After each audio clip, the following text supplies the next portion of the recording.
네, 다니엘. 문 닫아도 되겠다. 네. 지난 시간에 했던 거 기억나세요? 예. 다니엘에서 이제 전반부를 봤었어요. 그래서 전반부에서 강조되는 것은 하나님의 이제 주권적 통치였어요. 그래서 전반부가 우리가 본 게 이제 1장부터 6장까지 이렇게 봤고요.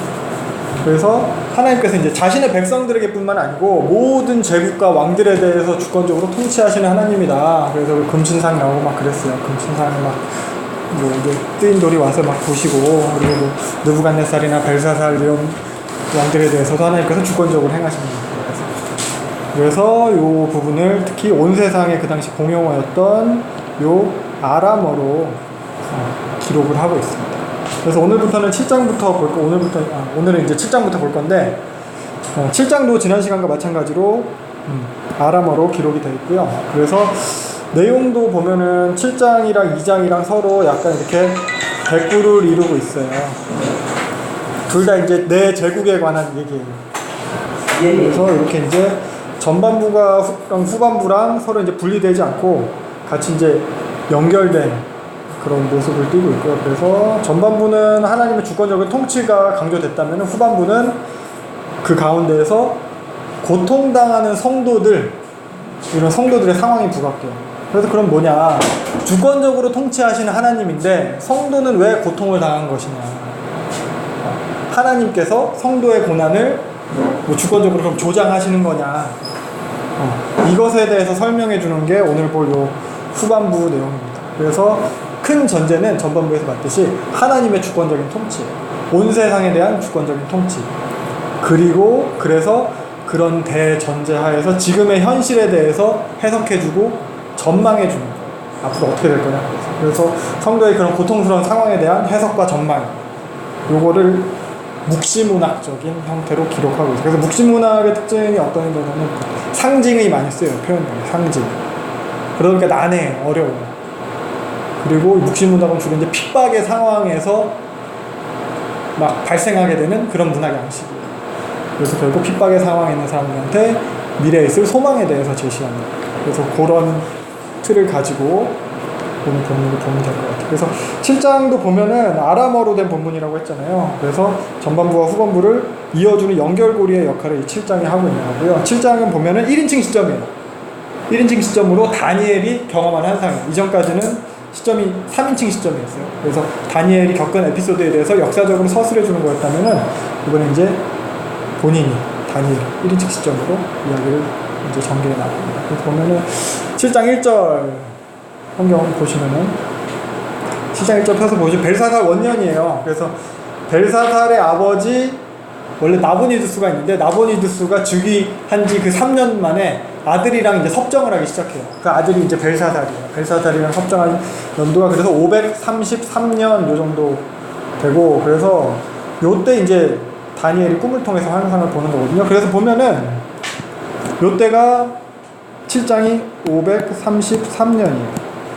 그러면서 벨사살 즉위 원년이에요. 그러니까 요때도 벨사살 때 얘기고, 근데 5장이 요 벨사살 때 얘기거든요. 근데 5장은 벨사살이 마지막 된 거죠. 5장 기억나세요?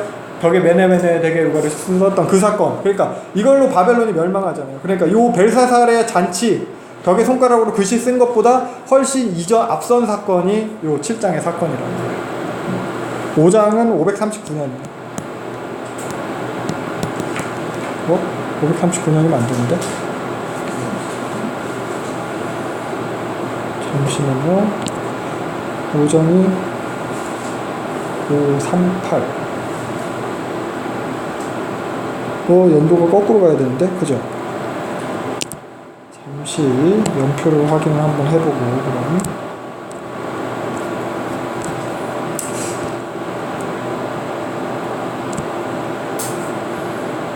연표에서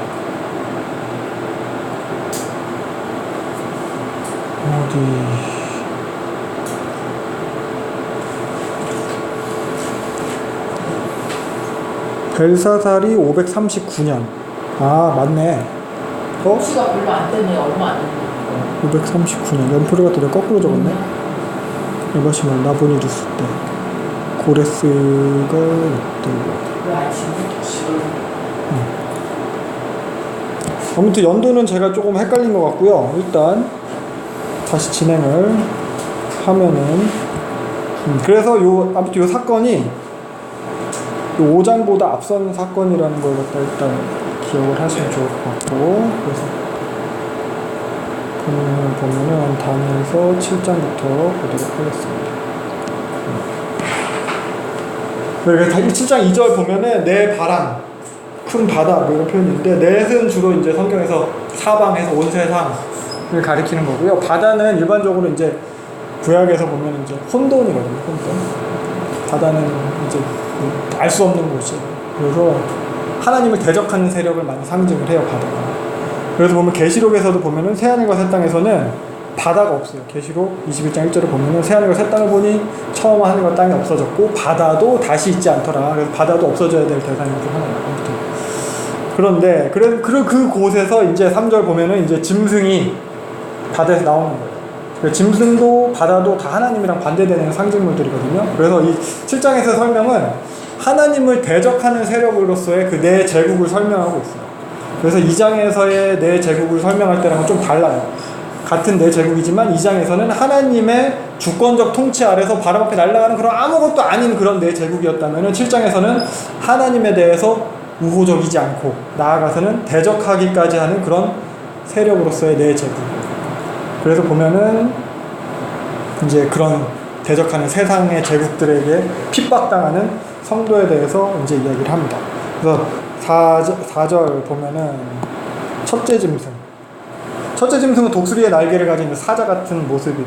그래서 근데 그 위엄이랑 영광이 새해서 나중에 좀 일반적인 모습이 되는 거죠. 이게 이제 바벨론에 대한 거예요. 그래서 바벨론의 쇠락하는 모습까지도 이렇게 표현이 되고 있는 거고요. 그러니까 벨사살 왕 때였잖아요. 근데 벨사살은 바벨론의 마지막 왕이었어요. 그래서 다니엘은 요 환상을 이 벨사살 왕 때 보게 되는 거고, 그래서 요 첫째 짐승 요 사자는 그 금으로 된 신상의 머리랑 이제 대응하는 거라고 할 수 있어요. 2장에서 보면 바벨론인 거죠. 5절 보면은 둘째 짐승 5절 보면은 몸이 한쪽으로 기울었대요. 곰이에요. 메대랑 바사를 뜻하는 거거든요. 메디아랑 페르시아. 그래서 두 나라로 시작됐는데 균형이 맞는 게 아니라 한 나라가 더 강성하는 걸 표현하는 거예요. 곰이 한쪽으로 들렸다는 게. 그리고 갈빗대 세 대를 물었다. 그리고 많은 고기를 먹는다. 그리고 이 표현이 이제 페르시아, 리디아, 바벨론, 애굽 요런 당대의 큰 그 페르시아가 리디아, 바벨론, 애굽 요런 당대의 큰 세 나라를 갖다 정복한 것을 갖다 이제 상징하는 걸로 요 갈빗대 세 대를 물고 있다 이렇게 표현을 하고 있고, 6절 보면은 6절은 이제 표범인데 머리가 넷이고 날개도 넷이 표범처럼 생긴 동물이에요. 그래서 이건 알렉산더 대왕이 세운 그 헬라 제국을 갖다 뜻하는 건데, 알렉산더 대왕이 죽고 나서 제국이 4개로 이제 분할되잖아요. 이렇게 나뉘어지는 걸 갖다가 상징하는 걸로 머리가 넷, 날개도 넷 이렇게 표현하고 있는 걸 볼 수 있고요. 표범이라고 그러네. 그렇죠. 표범처럼 생겼죠. 6절 표범과 같은 것이 있는데 넷. 그리고 7절 근데 넷째 짐승은 이전에 본 짐승들이랑 확연히 차이가 나죠. 강력하고 부수고 막 다 씹어먹고 막. 그래서 이거는 상상력의 짐승인데 보통 이렇게들 많이 표현을 하더라고요. 뭐 이렇지 않을 거예요. 몰라요. 근데 일단 이렇게 인터넷에서는 이렇게 많이 나오더라고요. 그래서 이거는 로마 제국을 이야기하는 걸로 많이 여겨져요. 그래서 2장에 나타난 쇠로 된 다리 요거랑 이제 대응하는 거죠.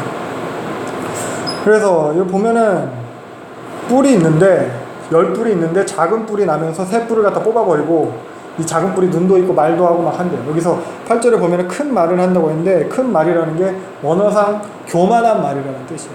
교만한 말을 하는 뿔이 하나가 또 튀어나와요.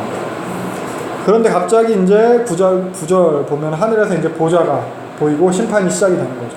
그래서 옛적부터 항상 계시니 이거 하나님에 대한 거죠. 그리고 머리털이 희고 양털 같은 거, 그리고 심판이 책에 있는 거, 요거는 사실 계시록에서도 그대로 사용되고 있어요. 계시록에서도 표현할 때 1절 보면 그의 머리털이 희기가 흰 양털 같고 하나님에 대해서 그대로 표현하고 있고, 그리고 심판하는 책, 생명책과 심판의 책 이런 것도 표현도, 그리고 다니엘서에서 다 차용해서 쓰고 있는 거예요. 그러면서 11절 보면은 그 짐승은 죽임을 당해서 이제 시체가 그대로 불에 던져지게 됩니다. 그리고 나머지 짐승들이 다 권세를 잃게 됩니다. 그러면서 13절 보면은 인자 같은 이가 나타났어요. 하늘에서 이제 구름 타고 왔대요. 하나님 앞으로 왔어요. 이거 그렇죠. 이거 다 예수님에 대한 거죠. 그 인자는 여기서 이제 메시아를 뜻하는 건데, 결국 이 예수님에 대해서 인자라고 표현하는 부분, 복음서에서 다 예수님 스스로 자기 인자라고 표현, 여기 다 다니엘서에서 차용하고 있는 거고요. 그리고 예수님 다시 오실 때 구름 타고 오신다 이런 표현들이 있거든요. 다 뭐 계시록이든 그 사도행전이든 이거 다 여기 다니엘서에서 갖다 쓰고 있는 거예요. 그러니까 다니엘서에 썼다기보다 다니엘서 예언이 예수님을 위해서 성취가 되는 거죠. 그래서 이 부분은 결국 이제 2장에서 손대지 않은 돌이 날아와서 모든 세상의 권세를 무너뜨리고 온 세상에 가득하게 됐다. 이 얘기가 이제 그대로 여기 7장에서 대응되고 있는 거예요. 예수 그리스도를 통한 메시아 왕국. 그래서 보면은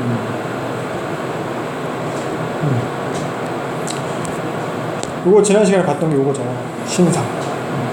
요 신상이었는데 신상의 머리 부분이 금으로 된 머리, 바벨론 사자에 대응하는 거였고, 뭐 은으로 된 팔과 가슴이 메데아 페르시아, 그리고 노스로 된 허벅지의 헬라 제국, 그리고 쇠로 된 다리가 로마, 이걸 또 상징하는 건데, 로마가 나중에 분열이 되죠. 분열이 되면서 분열되는 게 이 다리, 흙과 쇠가 섞인 다리고, 그리고 마지막에 요거 이제 적그리스도에 대한 거라고 볼 수 있습니다. 마지막에. 그래서 이렇게 제국들을 갖다가 이제 내 짐승으로 7장에서 표현하고 있어요. 다시 본문을 보면은 7장 15절 다니엘이 이게 뭔 소리인지 모르겠는 거예요. 해석이 안 되는 거예요. 앞에 전반부에서 왕들의 꿈을 갖다 막 해석을 하고 막 이런 다니엘이었는데, 이게 다니엘이 지금 꾸고 있는 꿈이거든요. 자기 꿈에서는 이제 고민을 하게 됩니다. 왜냐면 보면 이제 로마 같은 경우에는 그 당시로 아직 존재 자체가 알려지지 않았을 때였고, 아직 로마 반도도 통일하지 못한 그 도시 언덕 위에 세워진 동네였고, 그런 상태였고, 뭐 헬라 제국도 뭐 마찬가지로 그랬을 때였으니까. 그래서 16절은 모르니까 다니엘이 물어보죠. 모를 땐 물어봅니다. 그러니까 17절부터 쭉 그 얘기를 해주는 거예요. 세상의 내 왕이다. 세상의 제국을 상징하는 거다. 그래서 왕이란 단어가 여기서는 제국의 그런 권세의 의미랑 혼용돼서 사용하는 거죠. 그래서 세상의 권세를 가진 그런 무시무시한 제국들이 일어날 건데, 18절 결국에 가서는 그냥 성도들이 승리한다. 성도들이 영원한 나라를 얻게 된다. 이 얘기인 거예요. 그래서 그 얘기인 건 알겠는데, 그래서 넷째 짐승에 대해서 더 자세하게 물어보는 거예요. 뭐 무시무시하니까. 새로 나온 뿔이 막 보면은 성도들을 핍박하고 성도들을 싸워서 이기게 되는 얘기가 21절 그렇게 나오고 있어요. 그러면서 하나님이 이 성도들이 원하는 결국에는 때가 차면은 풀어주시고 성도들이 22절 결국 영원한 나라를 얻게 된다. 요건데, 이것에 대해서 23절 보니까 이 넷째 짐승이 곧 넷째 나라다. 천하에서 가장 강한 나라다. 나라가 나뉘게 될 거고, 열뿔은 여러 왕들이 그 나라를 통해서 이제 나오는, 뭐 여러 나라로 이제 쪼개지게 된다, 뭐 이런 거예요. 근데 마지막에 나타날 나라는 24절 다르다는 거예요. 기존 왕들과는 다른. 그러니까 새 왕들을 복종시키다는 표현. 요거는 이제 다른 나라들, 새 나라들, 뭐 그 밖에 나라랑 전쟁을 해가지고 제가 막 정복하는 거예요. 그래서 기존 왕들이랑은 이제 확연히 다른 모습으로 나쁜 놈인 것을 갖다 이렇게 나타나는 거고요. 그래서 25절 보면 교만해서 하나님을 대적하고 성도들을 괴롭히고 율법과 절기를 갖다가 막 뜯어 고치고, 그래서 성도들이랑 싸워가지고 성도들이 이기기를 갖다가 한때, 두때, 반때 3.5대예요. 한때가 1이고 두때가 2고요. 반때는 0.5예요. 그래서 3.5예요. 다시 할게요. 한때가 1이에요. 더하기 두때 더하기 반때는 0.5예요. 그래서 이게 3.5를 갖다 이렇게 표현하는 거예요. 한때, 두때, 반때. 그래서 이걸 갖다가 3.5, 3년 반, 뭐 이렇게도 많이 해석을 해요. 근데 일단 우리는 이게 구체적으로 진짜 날수 몇로 해가지고 3년 반의 기간을 갖다 뜻한다고 보지는 않기 때문에, 물론 세대주의 해석하는 쪽으로 해석하는 사람은 그렇게 해석하기도 하는데, 그래서 이게 특정한 때를 갖다가 3.5대로 표현하는 거예요. 거기 나중에 가서 설명드릴게요. 이게 그럼 뭘 뜻하는 거예요. 아무튼 26절. 그래서 아무튼 그 3.5대 동안 성도들을 갖다 핍박하고 성도들은 죽어나가는 거예요. 그의 손에 붙임바 되었다. 죽는다는 소리거든요. 근데 26절. 그러할지라도 심판이 시작되면은 그냥 권세 뺏기고 하나님의 백성들은 돌아오게 되고 하나님께서 그 영원한 나라를 갖다 다스리게 된다는 거예요. 그러니까 마찬가지로 2장에서도 그렇잖아요. 부서진 신상, 바람의 겨처럼 그냥 다 날아가서 사라져 버린다고 했어요. 그리고 날라온 그 뜨인 돌, 손대지 않은 돌이 커져서 태산을 이루어서 온 세상에 가득해진다는 내용. 그 내용이 요거랑 대꾸를 이루는 거예요. 근데 거기 2장에서는 성도의 핍박이 전혀 강조되고 있지 않아요. 거기서는 제국의 권세를 갖다 주관하신 하나님의 주권이 강조되는 거고, 여기서는 그런 제국 하에서 핍박받는 성도의 상황, 이런 것까지 이제 이야기가 되는 거죠. 그래서 아까 봤듯이 각각의 짐승은 바벨론, 메데아, 페르시아, 헬라, 로마를 뜻하는 거고, 로마 제국 이후에 그 넷째 짐승으로부터 나타나게 되는 그 뿔, 이게 적그리스도적인 상징이에요. 그래서 마지막 때에 적그리스도적인 존재가 나타나서 하나님을 대적하고 성도들을 핍박하고 하나님의 법을 고치고 자기 마음대로 행할 거다. 근데 결국 하나님께서 그 원한을 다 갚아주실 거고, 하나님께서 다스리는 그 영원한 나라를 성도들에게 줄 거다. 세상 제국이 영원하게 다스리지 않는다. 넷째 짐승 로마를 얘기해요. 그렇죠. 로마를 얘기하는데 또 그 이후에 나타날 뿔들은 또 별개예요. 그렇습니다. 그래서 다니엘이 이 말을 듣고 28절 보면은 근심하게 되는 거죠. 성도들이 당하는 그런 핍박이 너무 그 별개가 뭐예요? 그러니까 로마 제국은 아니라는 거죠. 로마 제국 자체가. 과거에 지난 그게 이제 해석을 갖다 많이 해요. 과거에 있었다라고 하기도 하고, 지금이다라고 하기도 하고, 앞으로다라고 하기도 하는데, 시제는 뭐 다니엘의 시점에선 다 미래죠. 그렇죠. 다니엘이면 페르시아. 우리는 지금 지금이니까 혹시 과거였는지 그 부분이 이제 궁금한 거죠. 다니엘도 사실 그게 궁금한 거예요, 지금. 그렇죠. 다니엘. 앞으로 일어날 일인지. 그래서 이스라엘 나라의 회복은 언제냐는 거예요, 다니엘도. 다니엘은 체크해서 그게 궁금한 거거든요. 당장 지금 포로지에 있는 다니엘한테 중요한 거는 그 언제냐가 중요한 건데, 앞으로 있을 일이다라고 설명을 해주고 언젠지는 모르는. 다니엘이 그러니까 괴로운 거예요. 물론 핍박도 괴롭고. 그래서 8장 넘어가면 이제 벨사살 3년이야. 아까 이제 다시 이제 환상이 나타난 거죠. 첫 환상 이후에 3년 만이에요. 7장이 553년이라고 했어요. 8장은 550년이에요. 7장이 533년. 잠깐. 계속 연도를 갖다 제가 헷갈리고 있어요. 533년인가 533년인가 봐요. 533년이면 이게 530년이에요. 맞나? 그럼 연도가 계속 꼬이는데. 제가 연도를 갖다가 다시 한번 확인을 해야 될 것 같아요.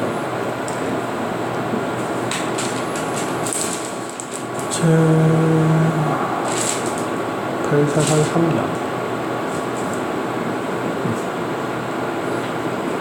나중에 나 이거 읽어보니까 이게 다니엘이 제일 많이 있는 게 마지막 요한계시록.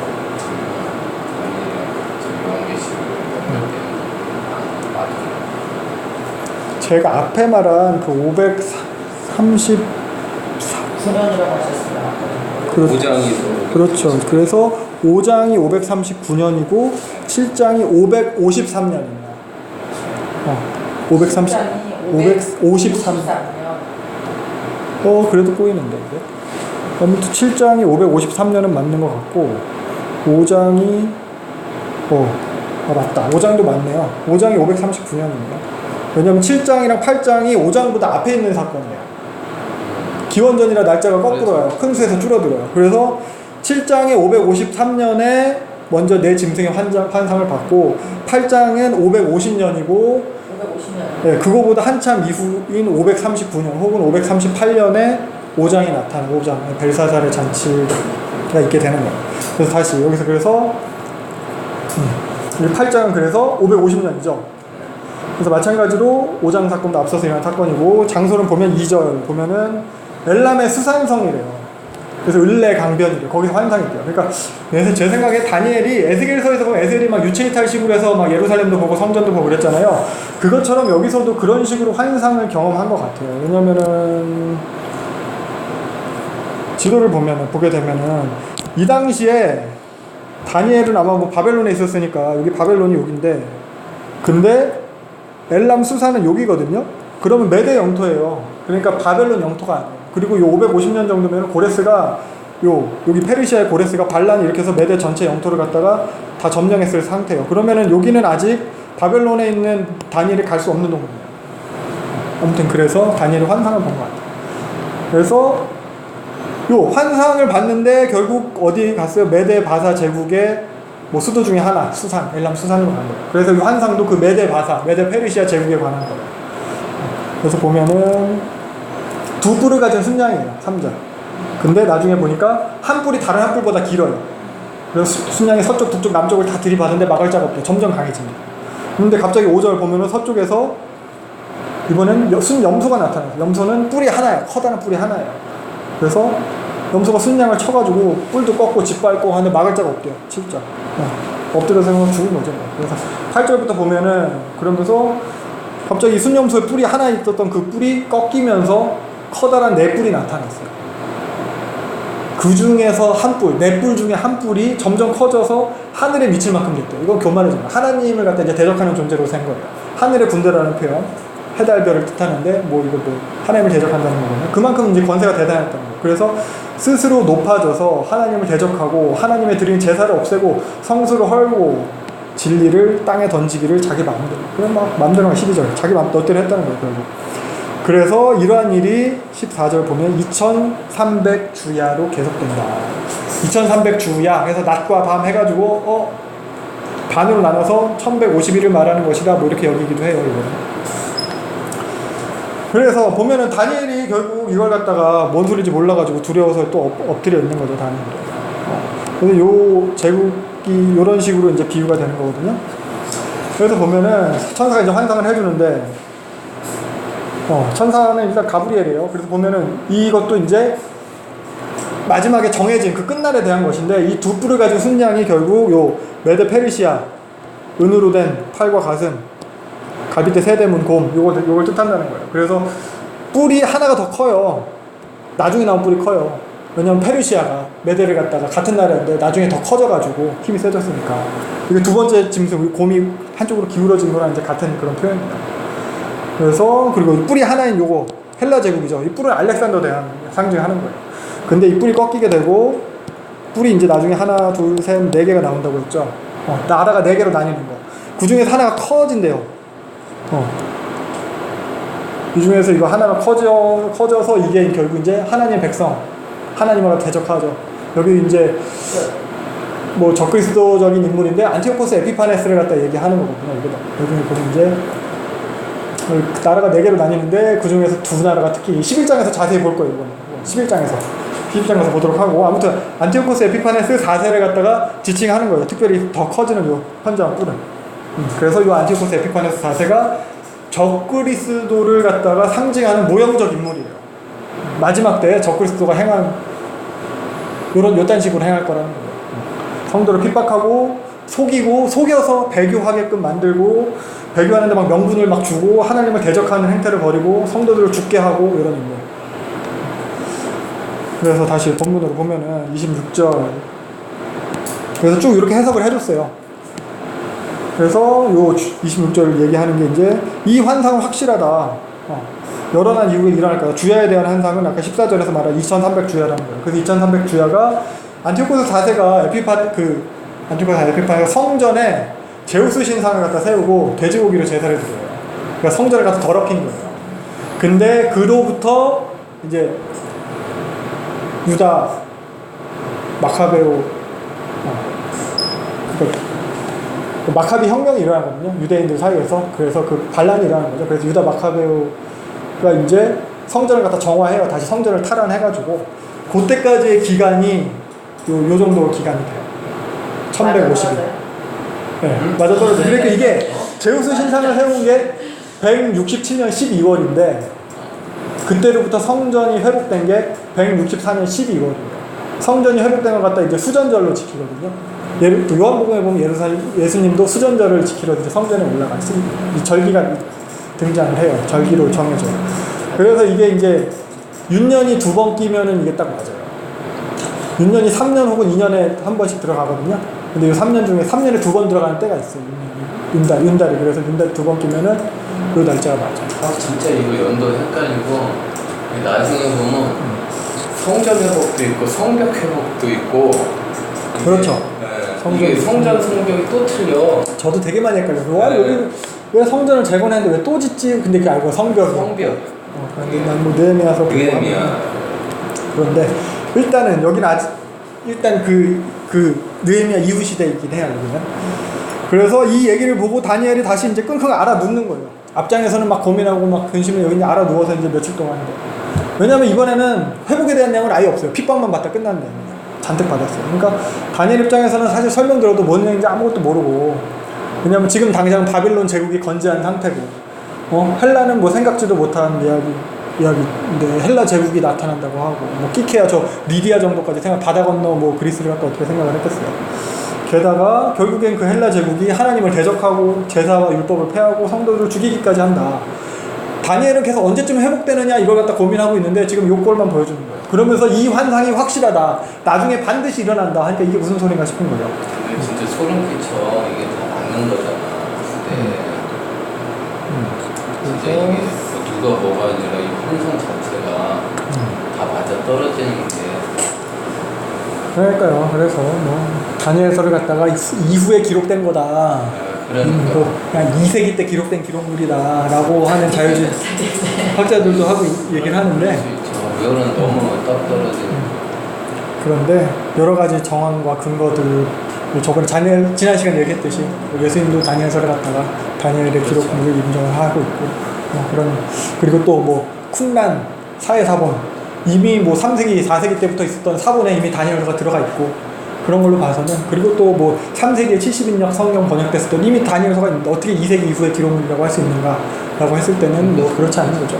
나는 솔직히 구약 읽으면서 처음에는 나도 안 믿었는데 이사야에서 예수님 오신다는 그거 딱 보고 그때서부터 믿기로 했었거든요. 그렇죠. 이사야도 뭐 쿰란 사회사본에 다 들어있으니까. 거기에 가장 보존이 뭐 완벽하게 되어 있는 이사야서거든요. 쿰란 사회사본이죠. 아무튼 그래서 다니엘 입장에선 이게 뭐 몇백 년 뒤에 일어날 일이니까 전혀 감이 안 오는 거예요. 자기는 지금 바벨론 포로로 잡혀와 있고 예루살렘 멸망한 상태고 언제 회복될지 모르는 그 회복을 기다리고 있는데 회복에 대한 건 없고 성도들 죽어나가는 그런 제사가 끊어지는 그런 환상을 봤으니까 끙끙 앓게 되는 거죠. 그래서 9장 넘어가면은, 사실 이 9장이 성경에서 가장 해석하기 어려운 장 중에 하나로 꼽혀요. 난해해요. 그러니까 그러면서 종말에 대해서는 되게 중요한 장이거든요. 그래서 앞부분은 뭐 기도 부분이라 괜찮은데 뒷부분이 좀 그래요. 보면은 1절 다리오 첫 해래요. 539년 혹은 538년이거든요. 이제 바벨론은 멸망한 상태예요. 메대 사람 다리오예요, 이 사람. 그래서 첫 번째 환상이 있고 두 번째 환상이 있기까지 이제 3년이랑 시간이 걸렸는데 이제는 11년의 시간이 걸렸어요. 아까 550년인데 이거 539년 혹은 538년이에요. 그래서 다니엘이 계속 두 번째 환상 보고서 끙끙 앓았다고 했잖아요. 그 이후로 계속 다니엘은 고민하면서 계속 기도했을 거예요. 언제 회복되는가. 기도하고 공부하고 성경도 보고, 그러다 보니까 이제 다니엘이 2절 보면 예레미야서를 봤겠죠. 예레미야서를 보다가 예레미야서에 보면 70년 뒤에 회복될 거다라는 표현들이 이렇게 예레미야서에 보면 나오거든요. 예레미야서 25장 혹은 29장에 70년이 차면 너희들을 돌보고 너희 사람을 돌아오게 할 거다. 70년 동안 바벨론 왕을 섬길 거고 70년 뒤에 바벨론이 폐허가 될 거다. 뭐 이런 거. 요 말을 갖다 이제 봤겠죠. 다니엘이. 그리고서는 70년에 대해서 생각하게 된 시점, 지금 539년인데 다니엘이 포로로 잡혀온 지 66년 되는 시점이에요. 그럼 다니엘이 슬슬 생각을 하겠죠. 4년만 혹은 3년만 지나면 70년이 되는데 그럼 이제 회복되는 건가. 사실 이제 고레스는 고레스 칙령을 내려서 포로로 1차로 귀환한 사람들을 있고, 포로 귀환하고 혹은 하는 중일 거예요. 포로 귀환하는 중인데 아직 가진 않고, 그럼 이제 이대로 회복이 되는 건가? 근데 다니엘이 생각하는 그런 기대했던 것만큼 성에 차진 않고 회복이라는 모습이, 왜냐면은 저희도 말씀드렸듯이 지들 먹고 살겠다고 포로 귀환한 사람들은 적고 일부만 귀환했고 막 이러고 있으니까. 그래서 그럼 4년이 지나면 70년을 꽉 채우면은 제대로 된 회복이 일어나는 건가, 이런 고민을 했을 거예요. 긴가민가 하는 상황인 거예요. 그 상황에서 이제 예레미야서를 갖다 계속 보고 있는 거예요. 근데 예레미야서 내용을 어떻게 생각해보면 그 내용이 사실 니네 죄가 너무 커가지고 이 꼴 당한 거다. 니네 죄악 때문에 바벨론 포로로 잡혀간 거다. 그러니까 항복하고 거기 가서 잘 살아라, 뭐 이런 내용이거든요. 심판을 감수해야 된다, 니네는. 그러면 그 이후에 때가 차면 하나님께서 회복시킨다. 요 다니엘이 요 예레미야서를 이 얘기를 본 거거든요. 그러니까 회복에 대해서 긴가민가 하는 상황에서 예레미야서 이런 내용을 보니까 다니엘의 반응은 하나님 앞에 회개하는 거예요. 아, 진짜 우리 죄 때문에 이걸 당하는 거구나. 3절 금식하면서 베옷을 입고 죄를 덮어쓰고 이제 회개하는, 그 회개한 내용이 쭉 이어지는 거예요. 우리가 범죄하고 폐역해서 주를 떠났기 때문에 이 수욕의 꼴을 당하고 있습니다. 우리가 잘못한 게 맞습니다. 긍휼히 여기시고 용서해 주세요. 우리는 잘한 게 하나도 없지만 하나님의 긍휼을 의지합니다. 뭐 결국 은혜를 의지하는 거다. 그래서 19절 보면은 쭉 다 그 내용이에요. 그러면 19절 보면은 주의 이름으로 일컬음을 받는 백성입니다. 언약 백성입니다. 이걸 갖다 다시 한번 하나님한테 강조를 하는 거예요. 그래서 다니엘이 계속 이렇게까지 회개 기도하면서 기도하는 이유는 백성들에 대한 것도 있지만 20절 보면은 거룩한 산을 위하여 하나님 앞에 기도했다고요. 예루살렘의 회복. 그러니까 앞에도 보면은 주를 위하여 뭐 주의 이름을 일컫는 성은 뭐 이런 표현, 주의 성과 주의 백성, 거룩한 산을 위하여 18절부터 쭉 이렇게 나오거든요. 그러니까 다니엘도 여전히 그 성전과 예루살렘에 대한 그런 절대적인 신앙이 있었어요. 그래서 하나님의 도성 요것에 대한 신앙이 있었어요. 그래서 다니엘이 물론 뭐 제대로 깨우치지는 못해서 오해한 부분이 있기는 해요. 근데 그래도 다니엘이 결국 간절히 바랬던 거는 하나님 나라의 회복. 그래서 뭐 봤듯이 하루에 3번씩 그 예루살렘 방향으로 기도를 하는 거예요. 그래서 다니엘이 이렇게 하나님의 도성을 위해서 그 회복을 위해서 기도를 할 때 21절 보면은 가브리엘이 나타납니다. 8장에서 설명해줬던 그 천사예요. 다니엘이 기도를 시작하자마자 그에 대한 응답하심이 예정됐다라고 23절 얘기하고 있어요. 즉각적인 응답. 기도 네가 시작할 때부터 하나님께서 응답하라고 하셔가지고 내가 온 거다. 응답은 예정됐어. 그러니까 이 응답은 또 그 뭐냐? 다니엘을 깨닫게 하기 위해 그 환상을 깨달으라는 거예요. 그러면서 70년에 대해서 그 하나님의 백성의 회복에 대해서 하나님 나라의 회복에 대해서 그리고 이전에 보였던 그 환상들에 대해서 깨닫게 하기 위해서 온 거예요. 그러면서 24절 보니까 다니엘은 70년이 지나면 완전히 회복될 줄 알았어요. 그래서 지금 회복이 시작된 거고 4년 뒤에 뭔가 회복이 될 줄 알았는데 여기서 얘기하는 건 71회를 얘기해요. 71회라는 것은 70 곱하기 7이라는 뜻이에요. 490이요.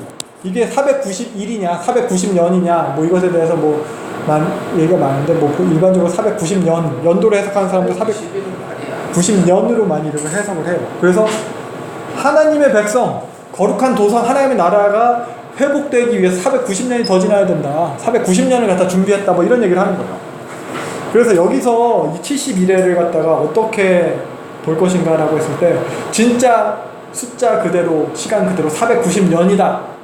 이렇게 해석을 하는 사람들도 있고 혹은 예레미야서에 나오는 70년이라는 그 회복의 때에 완전수 7을 곱한 거다. 그래서 회복의 때 곱하기 완전수 7. 그래서 완전한 회복의 때를 갖다가 이런 식으로 상징을 한 거다. 완전한 회복의 때까지 걸리는 기한을 한 거다. 중간기라고 뭘 해도 말이 안 되는 것 같고 그것까지 포함된다. 그렇죠. 왜냐면 지금이 550년, 538년 뭐 이때니까 거기다 뭐 490년을 갖다 빼도 그러니까 근데 490년 애매한데 어떤 그러니까 그걸 갖다가 이제 그래서 이 구장이 제일 어려운 거예요. 구장은 사실 그래서 뭐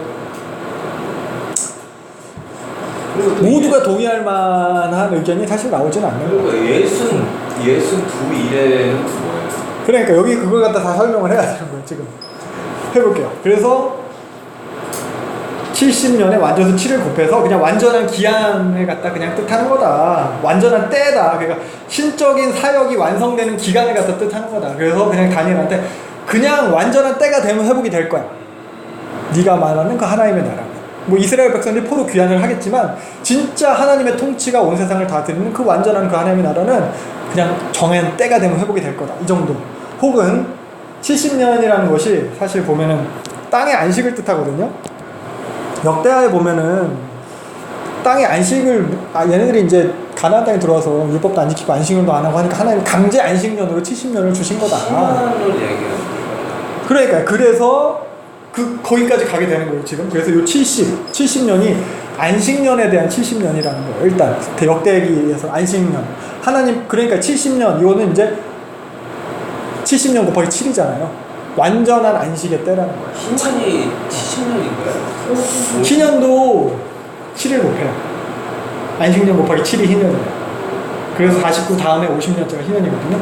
그러니까 7을 곱한 게 안식년에 7을 곱한 게 희년이에요. 근데 이 70이라는 것은 안식년들을 다 모아놓은 거예요. 그동안 안 지킨 안식년들을.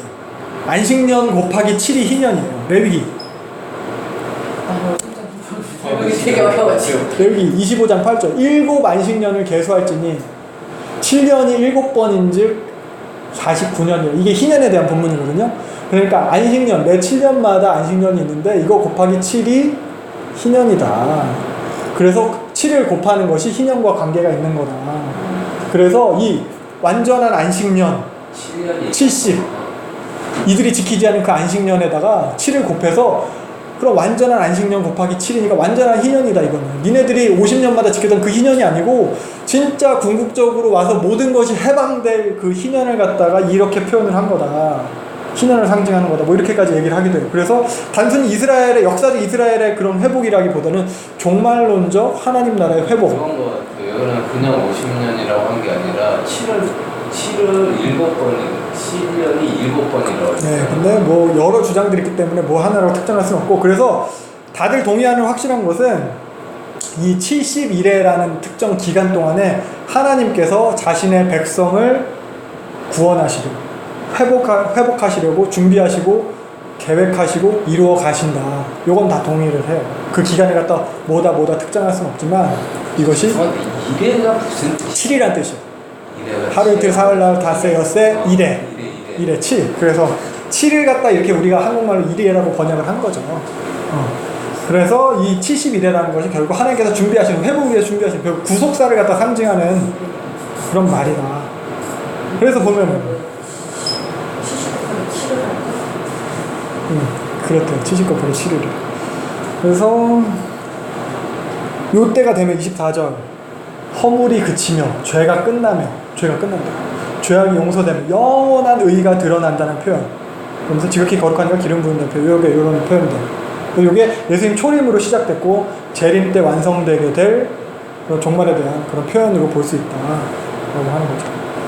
그래서 아무튼 해석이 어려워요. 그래서 25절도 해석이 어려워요. 근데 나는 거기까지 알고 싶지 않아. 그래서 그 71회에 대해서 65절 어떻게 그 25절 어떻게 표현하고 있는 거냐면은 7과 62로 나눠요. 일단 70이에요. 70을 갖다가 70을 7 더하기 62로 나누는 거예요. 그러면은 뭐가 모자라요? 1이 모자라죠. 이렇게 지금 나눠서 지금 표현하고 있는 거예요. 이렇게. 그래서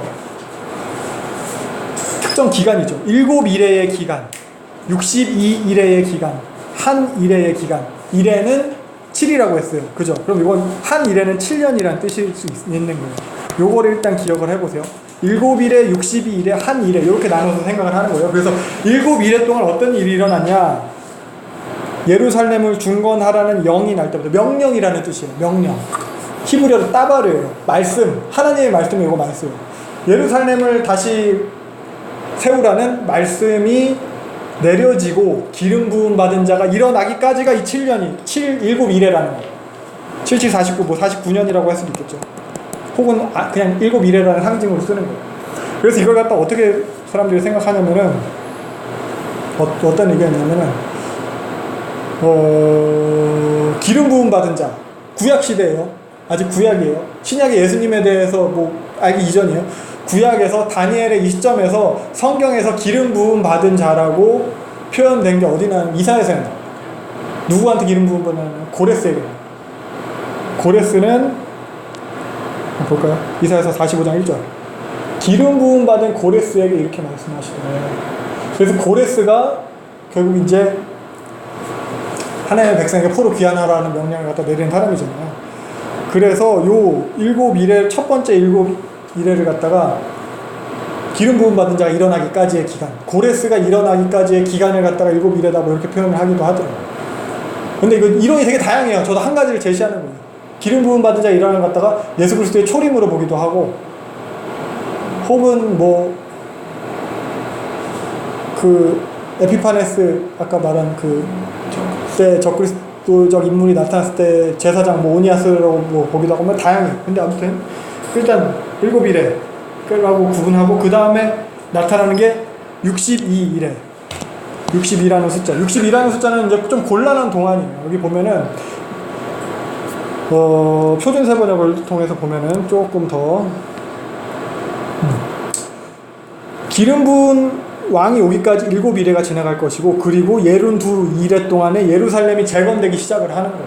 성벽이 재건되기 시작하고. 그러니까 이게 고레스가 오고 그 다음부터 예루살렘 성과 그 이후의 왕들을 통해서 성벽이 계속 재건을 당하지만, 계속 그 사이에 전쟁이 일어나서 막 성벽 또 부셔지고 다시 만들고 성전도 막 또 막 더럽혀지고 막 이러거든요. 이걸 갖다 62이래라고 표현을 하는 거예요. 그래서 그 61의 이 이래, 62이래의 끝에 한 왕이 나타나서 성읍과 성소를 갖다 무너뜨리고 황폐하게 될 거다 라는 것. 성읍이 황폐하게 되는 것. 요게 이제 예수님 때 이후에 AD 70년에 로마의 티투스가 와가지고 예루살렘 성 싹 다 무너뜨리고 성전 벽돌 다 가져와서 자기네 그 콜로세움 원형 경기장 세우고 그랬던 그 사건을 갖다 이게 말하는 거다. 그래서 62이래가 예수님 초림 이후 예루살렘 완전히 무너지기까지다.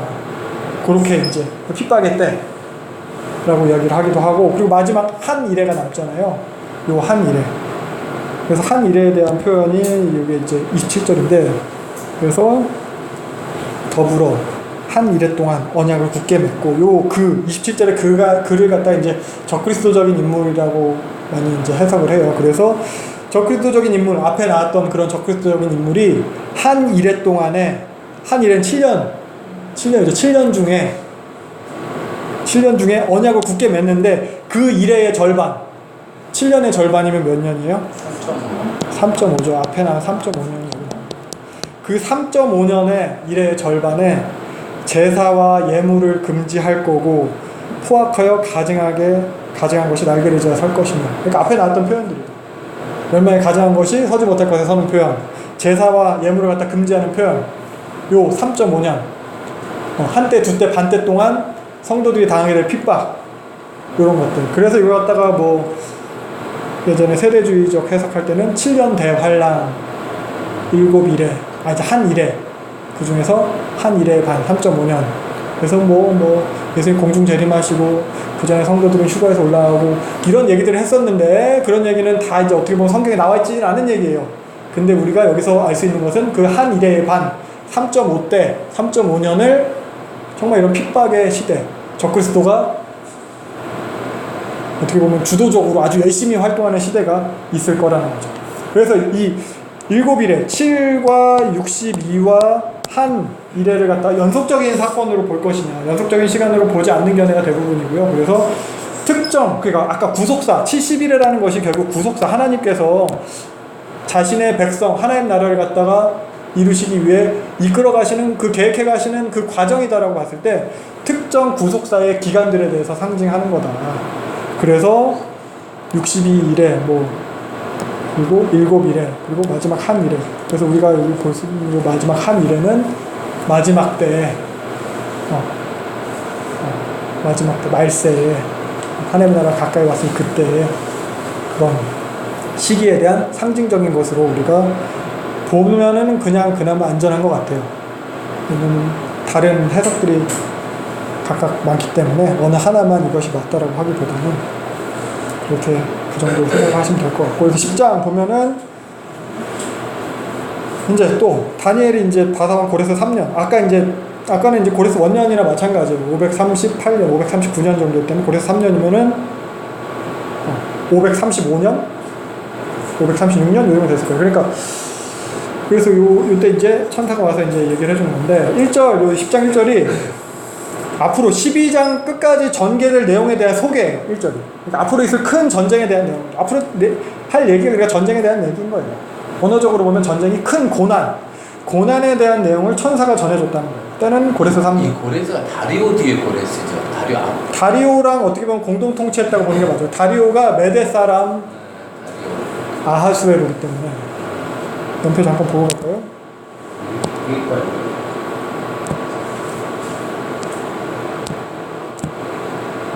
그걸 보면은 여기 고레스가 있잖아요. 고레스가 있고, 여기 보면은 키악세라스 2세가 있어요. 요 사람이 메데 사람 다리오고 고레스인데, 요 사람이 외삼촌. 얘는 외할아버지. 외할아버지를 갖다가 메디아 왕이었는데 페르시아의 고레스가 외할아버지를 갖다가 물리치고 왕자를 빼앗고, 그리고 키악세라스 2세는 외삼촌이에요. 그 외삼촌한테 섭정을 주고, 설에 의하면은 외삼촌의 딸, 자기랑 사촌이죠. 사촌이랑 결혼했다라는 예설이 있어요. 그리고 어떻게 보면 장인이자 외삼촌이에요. 그래서 메디 사람 다리오랑 섭정을 하는 거죠. 그래서 지난 시간에 얘기했듯이 이 메디 사람 다리오는 뭐 행정적인 통치를 갖다 다 주권적으로 주도적으로 했다면 고레스는 원정 단인 거죠. 그 정도로 생각해 볼 수 있을 것 같아요. 그래서 이제 고레스 3년이면은 메드 사람 다리오 3년이랑 뭐 같다라고 볼 수도 있어요. 그래서 559년에 고레스가 페르시아에서 이제 군사적 행동을 시작을 했고, 그래서 요 539년에 요 바벨론을 갖다 이제 멸망을 시킨 거예요. 바벨론을 갖다 멸망을 시키면서 키악세라스 2세 메드 사람 다리오를 갖다가 바벨론 왕으로 앉혀놓고 자기는 계속 정복을 다닌 거죠. 그런 정도로 이해하시면 돼요. 근데 이게 헤로도토스 얘기랑 또 막 얘기가 또 틀려요. 그리스 역사가 그 하면 또 있는 것 같아요. 조금씩 틀리더라고요. 그래서 고대사기 때문에 일단 그렇습니다.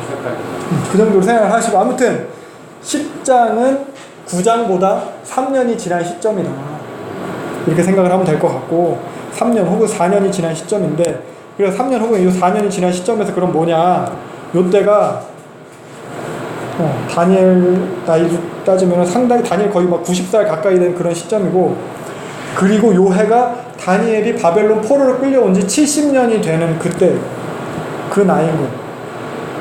70년. 그러니까 다니엘이 무슨 생각했겠어요. 이제 70년 됐는데 앞에 환상 계속 뭐 보여주시면 뭔 소리인지 하나도 모르겠고, 일단 내가 읽은 예레미야는 70년이라고 나왔는데, 그러니까 다니엘이 90이 다 된 나이에 이 시기에 2절 기간을 정해가지고 금욕을 하면서 기도를 하는 거예요. 70년이 되는 그 새해 첫날부터 1월 달부터 1월이에요. 1월. 그래서 새 1회 동안 21일 동안 37에 21일 동안 하는 거예요. 새해 70년이 되는 그 새해 시작하자마자 1월부터 기도회를 하는 거예요. 이 기간이 6월절 기간이랑 겹쳐요. 6월절은 첫 달 14일 시작, 14일 저녁, 그러니까 15일부터 시작해서 21일까지 이어지거든요. 그러니까 다니엘이 애도하는 기간에 6월절 기간, 그리고 6월절인데 고향도 못 가고 뭐 이것까지도 뭐 마음이 안타까웠겠죠. 예루살렘 못 가니까. 그래서 이렇게 기도를 했는데 21일 6월절 무교절 기간 다 지나갈 때까지 기도를 했는데, 그 이후에 1월 24일에 티그리스 강가에서 다니엘 앞에 천사가 나타났어요. 아마도 뭐 가브리엘인 것 같아요. 또. 근데 다른 수행원들은 다 낌새가 이상하니까 도망갔고, 다니엘 혼자만 이 환상을 8절 보게 되는 거죠. 이게 다니엘서에서 마지막 계시예요. 이게 여기가 10장인지 12장까지 다 이어집니다. 그래서 다니엘도 이런 환상 앞에서 이제 다리 힘이 풀려가지고 이제 9절 보면 주저앉았어요. 정신이 잃을 지경이 됐어요. 혹은 뭐 이때도 뭐 잠들어서 꿈을 통해서 계시가 된 걸 수도 있는데, 아무튼 떨고 있는 다니엘한테 은총을 받은 자야 하면서 네가 구한 것이 네가 결심한 첫날부터 이미 응답을 받았다. 앞에 9장에서도 그랬죠. 기도 시작할 때부터 응답을 받았다. 여기도 기도 시작할 때부터 응답을 받았다. 근데 얘는 21일이나 더 지났는데 이제 온 거야. 왜 그때 왔냐? 13절 보니까 바사 왕의 군주가 막아서 지체가 됐다. 천사를 막아서는 존재래요. 페르시아의 군주. 근데 다른 천사 미가엘이 도와주어서 지금에라도 이제라도 이게 도착하게 된 거다. 그래서 페르시아의 군주, 천사를 21일 동안 막아설 수 있는 존재는 인간적인 왕이라기보다는 뭔가 영적인 존재, 사탄 혹은 사탄의 수하, 요 정도로 여겨져요. 그래서 요 구절은 그러니까 영적인 세계에서 일어나는 것 같다 설명해주는 본문이에요. 타락한 천사 무리 중 하나가 다니엘에게 오는 가브리엘을 막아섰으나 이스라엘을 도와주는 천사장 미가엘이, 그러니까 니네 백성, 하나의 백성을 도와주는 천사장 미가엘이 도와줘서 이렇게 올 수 있었다. 그러니까 이게 당시 사람들의 세계관을 반영하는 표현이거든요. 전쟁을 갖다 신들의 전쟁으로 여겼고, 인간 세계에 관여하는 영적인 존재가 있다, 절대적인 존재가 있다, 이렇게 여기는 거예요. 그러니까 이 사람들에게 영적인 존재가 도와준다라는 것은 더 절대적으로 여겨지게 되는 거거든요. 사람들이 하는 게 아니다. 그러니까 결국 이것도 다니엘서 전반부에서의 주제랑 이어지는 게, 하나님이 하시고자 하시는 일을 막을 수 없다. 결국엔 이루어진다. 이 얘기를 하는 거예요. 너희를 돕는 영적인 존재가 있다. 세상 제국이 지 마음대로인 것 같지만 그게 아니라 영적인 실제를 통해서 세상에 이렇게 반영되고 있는 거다. 영적인 세계에서는 이미 이루어지고 있다. 하나님 나라의 회복이. 하나님께서 행하신. 그러니까 걱정 마라. 이걸 갖다 이야기하는 거예요. 그러니까 당시의 문화적인 그런 개념을 갖다 사용해서 다니엘서를 읽는 원독자들한테 희망을 주는 메시지인 거죠. 그래서 이 본문 자체가 영적인 세계에 대한 사실 여부를 설명해 주기 위한 본문은 아니에요. 뭐 그렇다고 해서 이게 뭐 천사는 없다 혹은 뭐 다 꾸며낸 얘기다 뭐 이렇게 이야기할 수는 없지만, 아무튼 그래서 다니엘은 결국 뭐예요? 21일 동안 70년이 되는 그 해에 21일 동안 새 첫날부터 구했던 게 결국 이스라엘 나라의 회복에 대한 그것을 갖다 구했을 거예요. 애통해하면서 구했을 거예요. 그래서 천사가 온 거예요. 그 회복의 미래에 대해서 알려주고. 근데 그 응답이라는 게 뭐예요? 1절 큰 전쟁에 관한 것이라고 했어요. 그러니까 큰 고난에 관한 것이래요. 그러니까 하나님의 백성의 회복과 앞으로 어떻게 될지 그게 궁금해서 다니엘이 막 금욕하면서 슬퍼하면서 새해 첫날부터 뭐 6월절 무교절 다 지나도록 금식하면 기도했는데 응답은 고난에 대한. 그러니까 다니엘 어떻게 보면 기도할 때마다 응답은 바로바로 해주시는데 원하는 거랑은 참 그 동떨어져 있어요. 아무튼 다니엘은 그래서 또 말문이 막혀가지고 이렇게 엎드려져 있었어요. 15절. 근데 인자 같은 이가 다니엘한테 힘을 주고 강건하게 해서 그래서 쭉 얘기를 하는 거죠. 그런데 자기가 하는 말이 자기는 결국 뭐 페르시아의 군주랑 싸워야 된대요. 돌아가서 20절을 보면. 근데 그 다음엔 헬라의 군주가 이를 거다. 그러니까 지금은 페르시아 시점이에요. 고레스 3년이니까. 그래서 뭐 지도 보면 요 시점이에요. 엄청난 제국을 만든 페르시아. 근데 이 고레스의 시기인데 이 페르시아가 사라지고 헬라의 시기가 온다. 이 얘기를 하는 거예요. 헬라는 이 당시는 아직 여기서 이제 도시국가 수준이에요. 여기도 이미 뭐 위에 뭐 트라키아 뭐 이 동네는 다 페르시아가 뭐 식민지 통치를 하고 있고. 근데 이 세력이 강해질 걸 갖다가 이제 여기서 표현을 하는 200년 후에 이미 뭐 역사 속에서 다 이루어지긴 했어요. 이걸 보여주러 왔다는 거예요, 지금. 그래서 보면은 21절 하반절. 그래서 그들을 대항할 자는 너의 군주 미가엘이다. 아직 있지도 않은 헬라의 군주를 갖다 대항할 자는 너의 군주 미가엘이다. 그러니까 결국 성경에 대해서 이야기하는 것은 세상에서 계속 제국들이 일어날 걸 갖다 얘기하는데 세상의 제국들은 이스라엘 나라에 대해서 하나님 백성에 대해서 우호적이지가 않아요. 적대 세력이에요. 근데 그 이스라엘을 갖다가 도와줄 세력은 미가엘이다. 영적인 세계에서는 이미 이스라엘 나라에 대해서 하나님 나라에 대해서 도와주고 있다. 기도에 이미 응답하셨다. 이미 시작됐고 결국 이루어질 거다. 이게 진리다. 이 진리의 글을 갖다 먼저 알려주고 온 거다. 라고 얘기를 하는 거예요. 그래서 11장은 계속해서 요 이루어지게 될 그런 구체적인 내용에 대한 거예요. 그래서 11장 보면은 지금 현재 페르시아가 다스리는 시대인데 아직 헬라는 일어나지도 않았는데 그 이야기에 대해서 이제 구체적으로 해준 거예요. 그럼 1절 메대 사람 다리오, 아까 보면 고레스의 그 외삼촌이었어요. 그가 이제 바벨론 왕이 될 수 있었던 것도 하나님께서 하신 일이에요. 바벨론 다스리는 그 고레스를 통해서 왕이 된 거긴 하지만 그것도 하나님이 하신 일이다. 1절 이야기를 하고 있고 2절 보면은 참된 것을 보여주겠다라고 하면서 뒤를 이어서 페르시아에서 3명의 왕이 더 일어난다. 다리오 뒤를 이어서 고레스 있었죠. 캄비세스 2세, 다리오 1세, 그리고 네 번째 왕 아하수에로예요. 크세르크세스를 갖다 얘기하는데 연표를 보면서 같이 이제 진행 그래서 하면은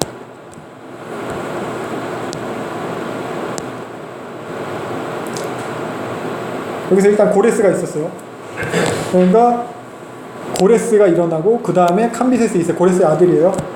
그래서 아래쪽 다음 연표를 보면 보면 고레스부터 시작하면은 고레스가 1번, 2번, 3번 그리고 네 번째가 요 아하스웨르. 그래서 보면은 고레스는 대제국 건설했는데 그 북서 쪽에 마사게타이족이라고 그 좀 야만족이 있었어요. 이 야만족 원정하다 갔다 죽었어요. 거기서 전사하고 그 아들이 이제 요 캄비세스 2세가 이제 등장을 하는 건데 캄비세스 2세는 이제 이집트를 정벌을 해요. 이집트 정복하고 귀국하는 중에 죽어요.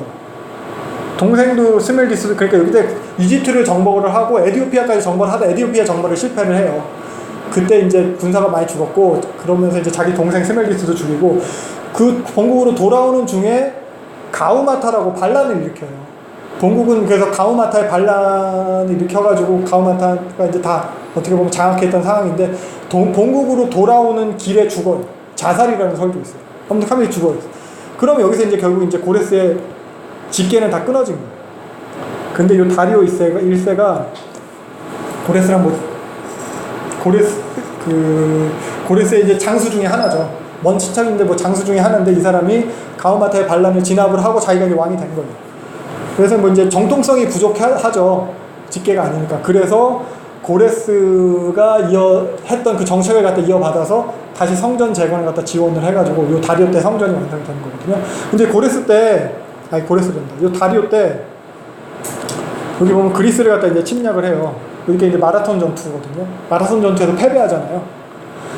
그리고 죽어요. 다리오가 이제 엄청 그러니까 잘했어요. 군사적으로도 잘했고 정치적으로 성군이었는데 마라톤 전투 패배 이후로 죽고 그 이후에 등장한 게 아하수에로예요. 아하수에로가 이제 영화 300 보신 분 있으신 분은 영화 300 보면 300에 나오는 그 왕이 요 크세르크세스예요. 아하수에로 이 사람이에요. 그래서 왕이 되고 나서 이제 반란, 이집트랑 뭐 바벨론 반란 다 진압을 하고 그리스 원정을 하는 거죠. 자기 아버지가 실패했던. 근데 또 지잖아요. 살라미스 해전에서 패배하잖아요. 영화 302탄 보면은 그 살라미스 해전 얘기거든요. 그래서 패배하고 돌아와서 암살당해요. 침실에서 암살당해서 죽어요. 그래서 페르시아의 전쟁에서 모두 다 졌어요. 페르시아가 이제 그리스랑 전쟁에서 페르시아가 다 졌어요. 그러면서 그리스는 점점 이제 전성기로 접어들어요. 페르클레스 시대.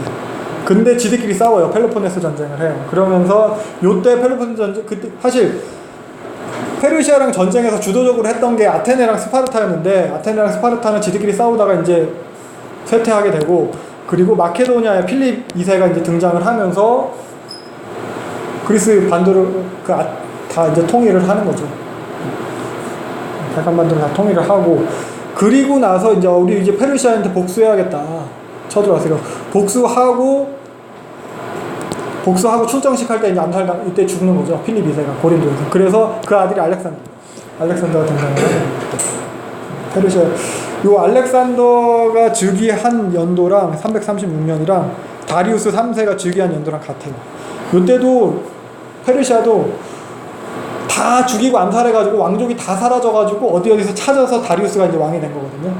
근데 여기 그러니까 좀 뭐 이제 국력이 거의 다 쇠한 때예요. 그래서 이제 알렉산더가 원정을 시작해가지고 1차, 2차, 3차 다 승리를 하고 그리고 그 팔레스타인 쪽에 두로도 이제 막 7개월 만에 다 멸망시키고 그리고 블레셋도 다 정복을 하고 이집트는 무혈 입성했어요. 이집트에서는 이제 페르시아를 통해서 페르시아로부터 우리를 해방해주는 뭐 태양의 신이다 뭐 이런 식으로 하면서 알렉산더가 파라오가 되죠.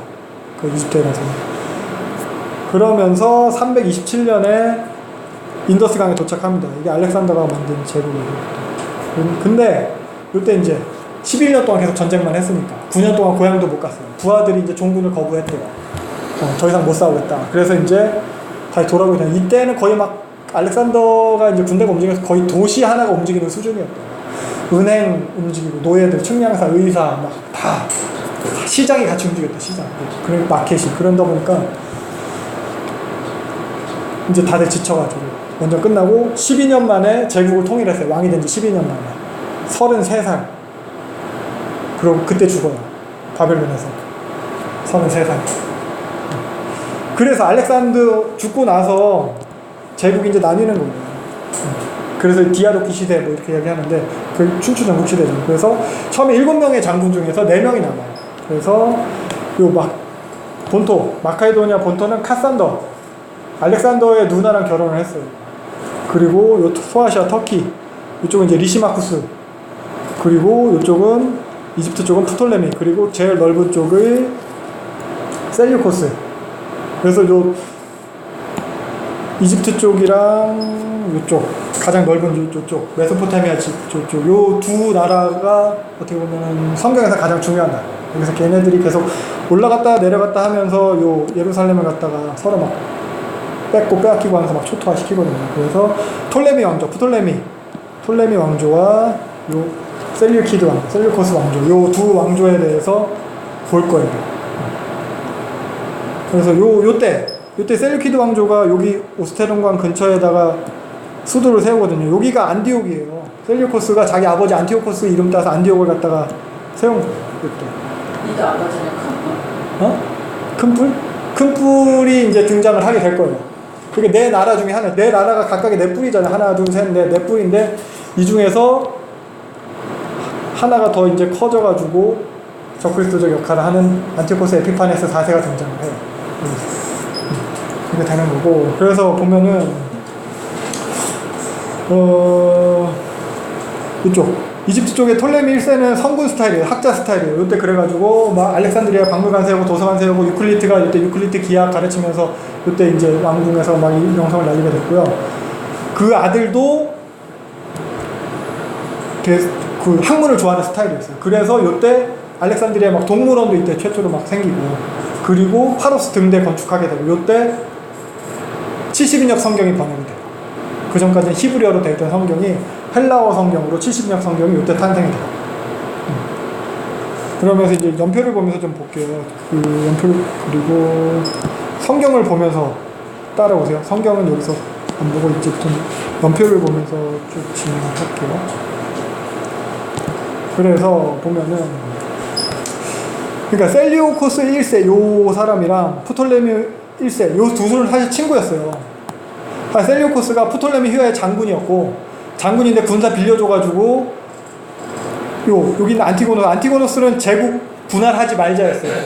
분할파가 아니었어요. 분할파가 얘는 뭐라고 해야 되지? 제국 통일파? 이렇게 했는데 얘랑 싸워가지고 안티고노스한테 그 넓은 메소포타미아 땅을 빼앗은 거고, 그 빼앗은 사이에 얘는 장수였죠. 그러니까 둘이 전후여자 군사 빌려줬으니까 메소포타미아 빼앗은 사이에 프톨레미가 예루살렘 팔레스타인을 빼앗어요. 근데 원래 친구고 군대도 빌려줬고 하니까 그때는 이제 그래 친구니까 이렇게 처음은 그래서 이집트 쪽에 프톨레미 왕조 쪽에 예루살렘이 들어가게 돼요. 근데 아들들은 뭐 생판 모르죠. 싸움이 시작되는 거예요. 그래서 아버지들은 전우였는데 그들은 이제 막 그래서 1차, 2차 시리아 전쟁이 이때 다 이렇게 일어나요. 근데 싸움 끝나고 나서 이제 정략 결혼을 해요. 그래서 프톨레미 2세가 딸을 갖다가 여기 시집 보내요. 그러면서 이제 아들한테, 안티고노스 2세한테 시집 보내서 정략 결혼을 평화조약을 맺는데, 원래 여기 얘도 이제 전처가 있었어요. 전처가 요 프톨레미 2세의 딸을 갖다 독살을 하고 그 아들까지도 죽여요. 그리고 자기 아들 갖다 왕으로 세워요. 그게 이 사람이에요. 그러니까 얘는 이제 자기 누이가 죽은 거예요. 복수를 하러 가죠. 전쟁이 일어나는 거예요. 그래서 즉위하자마자 원수를 갚아요. 그 죽였던 이 셀리코스 2세 엄마, 그리고 죽이고 금 4,000달란트 내놓으라고, 전쟁 배상금 내놓으라고. 여기 이제 다 다니엘서에 나온 거예요. 여기 다니엘서 6절, 11장 6절, 다니엘서 11장 7절, 8절에 나온 내용이 다 지금 이 내용 제가 얘기하는 내용이에요. 이 3차 시리안 전쟁이 돌이키라는 거예요. 근데 가만히 있겠어요? 얘도 이제 복수하는 거죠. 이집트 침공을 하는 거예요. 11장 9절 얘기예요, 이게. 근데 크게 지고 돌아가요. 그러고 끝났어요. 그리고 나서 프톨레미 4세가 이제 왕이 되는데, 이 사람은 이제 여색을 밝히고 나태하고 사치스러운 왕이었어요.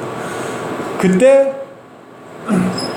셀리코스 왕조의 안티오코스 3세가 이때 침입을 하게 되는 거죠. 이게 다니엘서 11장 10절, 12절까지 해야 돼요. 그래서 침입을 갖다 이제 격퇴했어요. 격퇴하고 돌아오는 길에, 아직은 예루살렘이 이제 요 남쪽 나라 프톨레미 왕조에 속해 있잖아요. 돌아오는 길에 예루살렘에 들려가지고 성전에 제사를 드렸는데, 궁금하니까 지성소에 들어가요. 호기심에. 근데 지성소 들어가면 안 되잖아요.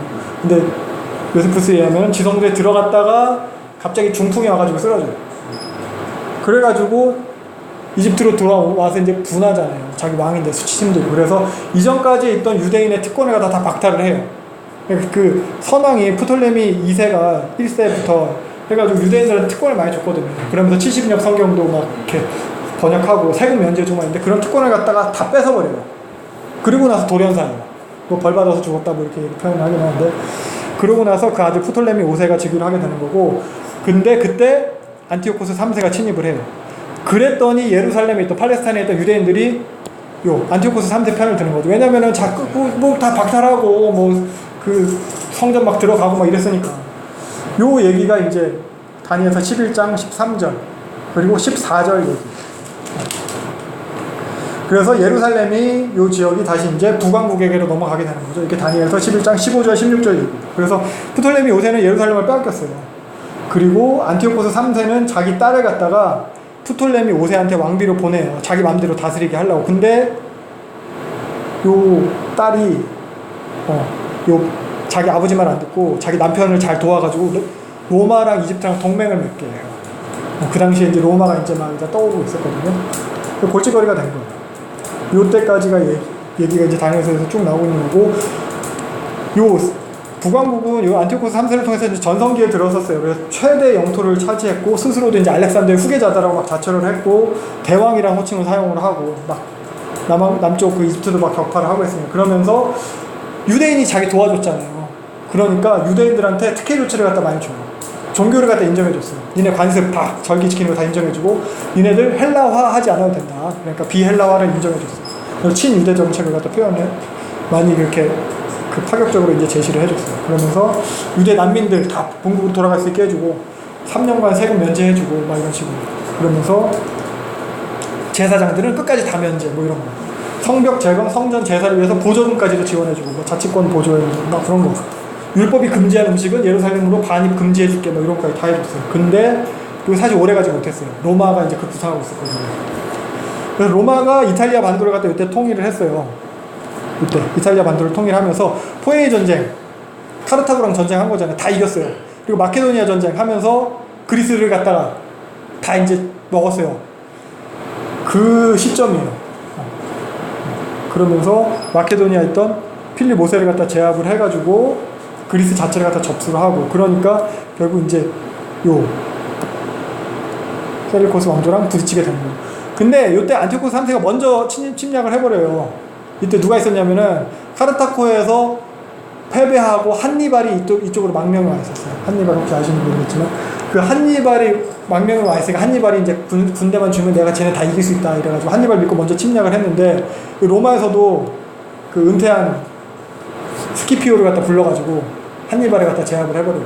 그래가지고 전쟁 배상금으로 한니발도 빼앗기고 뭐 이제 다 막 금 같은 뭐 다 탈탈 털렸어요. 이렇게. 그래서 전쟁 배상금 물려고 이 안티오코스 3세가 엘람 신전을 털다가 군중들한테 밟혀서 죽어요. 그렇게 전성기가 끝나요. 이제 최대 전성기입니다. 그리고 나서 셀리우코스 4세가 왕이 됐죠. 아버지는 엘람 성전 털다가 죽었어요. 근데 그 시기에 예루살렘에서 보고가 왔는데 제사장이 공금을 횡령했다 이런 보고가 온 거예요. 그러니까 자기는 합법적으로 예루살렘 성전을 털어요. 그리고 로마에 배상금 지원해야 됐기 때문에 유대인들에게 했던 특혜 조치 다 끝났어요. 그랬는데 이 사람이 암살당해요. 재무장관한테. 헬리오도루스라는. 그리고 요 암살당했을 요 시점에서 그때 안티오코스 3세가 로마의 전쟁 배상금으로 이제 볼모로 잡혀가 있던 안티오코스 4세가 오는 길에 요 형이 죽은 거야. 와서 그냥 왕이 됐어요. 조카를 갖다 대신해서, 조카랑 섭정하면서. 이게 21절이에요. 11장 20절, 21절이 다 요 내용이에요. 암살당하고 비천한 자, 왕이 되지 말았어야 될 자가 속임수로 나라를 얻게 된다 이 얘기예요. 이게 안티오코스 4세입니다. 그래서 이미 최악의 상황이죠. 근데 상황은 동쪽에서 계속 엘람 뭐 반란 일으키고, 서쪽에 북쪽에 로마 있고, 남쪽에는 프톨레미 이집트 있고. 그때 안티오코스 4세가 그래서 강압적으로 헬레니즘 정책을 추진해요. 땅덩이는 넓은데 민족이 여럿이다 보니까 하나가 통일이 안 되는 거예요. 그래서 다 헬라화해요. 그러니까 종교적인 부분도 그렇게 할 수밖에 없죠. 그러니까 유대인들이랑 충돌할 수밖에 없는 거예요. 그래서 제우스 섬겨라. 온통 그리스인 신 그런 섬겨라. 그러면서 나는 제우스 신의 현현이다. 에피파네스라는 뜻이 신의 현현이라는 뜻이에요. 내가 신이다. 내가 제우스의 현현이다. 그래서 이걸 갖다가 에피파네스를 갖다가 유대인들은 에피마네스 해가지고 이거 미친 사람이라는 뜻이거든요. 에피파네스가 하여튼 미친 사람 에피마네스다 이런 식으로 불러요. 그게 다니면서 그냥 계속 이런 식으로 유대인들이랑 충돌을 하고 핍박하는 내용. 이게 11장 22절부터 쭉 이어지는 내용입니다. 그래서 뭐 이집트 원정에 나서요. 이 사람도 어느 정도 이제 헬레니즘 정책에 성공을 해가지고 나라가 이제 좀 안정적으로 되니까 결국 이집트 원정을 하는데, 처음에는 이집트는 이제 기습을 당해서 속수무책으로 당해요. 25절부터 내용입니다. 그래서 수도 멤피스를 갖다 빼앗겨요. 그러면서 프톨레미 6세도 인질로 잡혀요. 인질로 잡히고, 근데 알렉산드리아에선 프톨레미 7세가 다스리고 있었어요. 근데 요 안티오코스 4세가 인질로 잡았던 프톨레미 6세를 갖다 꼭두각시 왕으로 세웠는데, 사실 프톨레미 7세랑 얘네가 그냥 사이좋게 지내버려요. 그러니까 작전 실패한 거예요. 공동 통치를 해버렸어요. 그래 그 두 왕으로서 공동 통치를 하게 되고, 그래서 안티오코스 4세가 수도 알렉산드리아로 쳐들어갔어요. 쳐들어갔는데 졌어요. 왜냐면 얘네 둘이서 힘을 합쳐서 대항을 하니까. 지고 11장 28절이에요 이게. 지고 수도 안디옥으로 돌아오는 길에 예루살렘에 들려서 홧김에 이제 화딱지 나니까 성전을 약탈을 해요. 금박까지 다 벗겨갔다고요. 그리고 나서 그 이후에 다시 11장 29절이에요. 다시 알렉산드리아를 갖다 공략을 하는데, 알렉산드리아까지 들어갔어요. 근데 와보니까 로마가 이미 와 있었어요. 기띔이라는 표현이 로마예요. 바다 건너 땅이라는 뜻이에요. 기띔. 그러니까 프톨레미가 로마랑 동맹을 맺었다고 했잖아요. 그 로마 장군 포필리우스가 와 있는 거예요. 그러면서 안티오코스 4세한테 얘기하는 거예요. 당장 이집트에서 떠나라. 그러니까 근데 자기는 한 나라의 왕인데, 한 나라 로마의 장수가 자기한테 그런 식으로 얘기를 하니까 좀 수치스러운 거죠. 그래서 생각할 시간, 근데 알렉산드리아 정박한 배들을 보니까, 군선들을 보니까 함부로 할 수 없겠는 거예요.